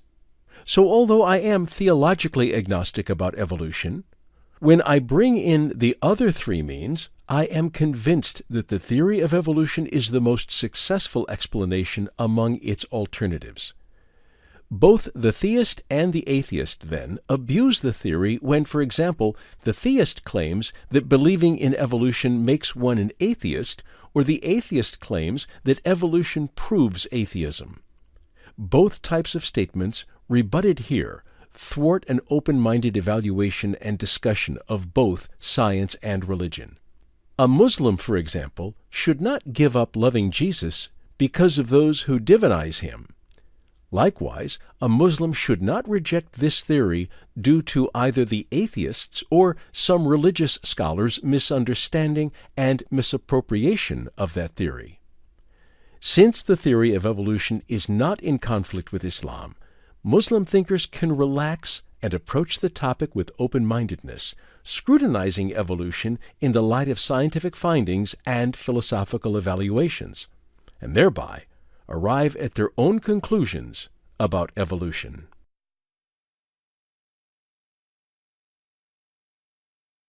You have been listening to Can a Muslim Be an Evolutionist by Taslaman, performed by Stella, recorded at the studios of Stella Communications, Grand Rapids, Michigan, USA. For more information and articles by Dr. Taslaman, please visit www.canertaslaman.com.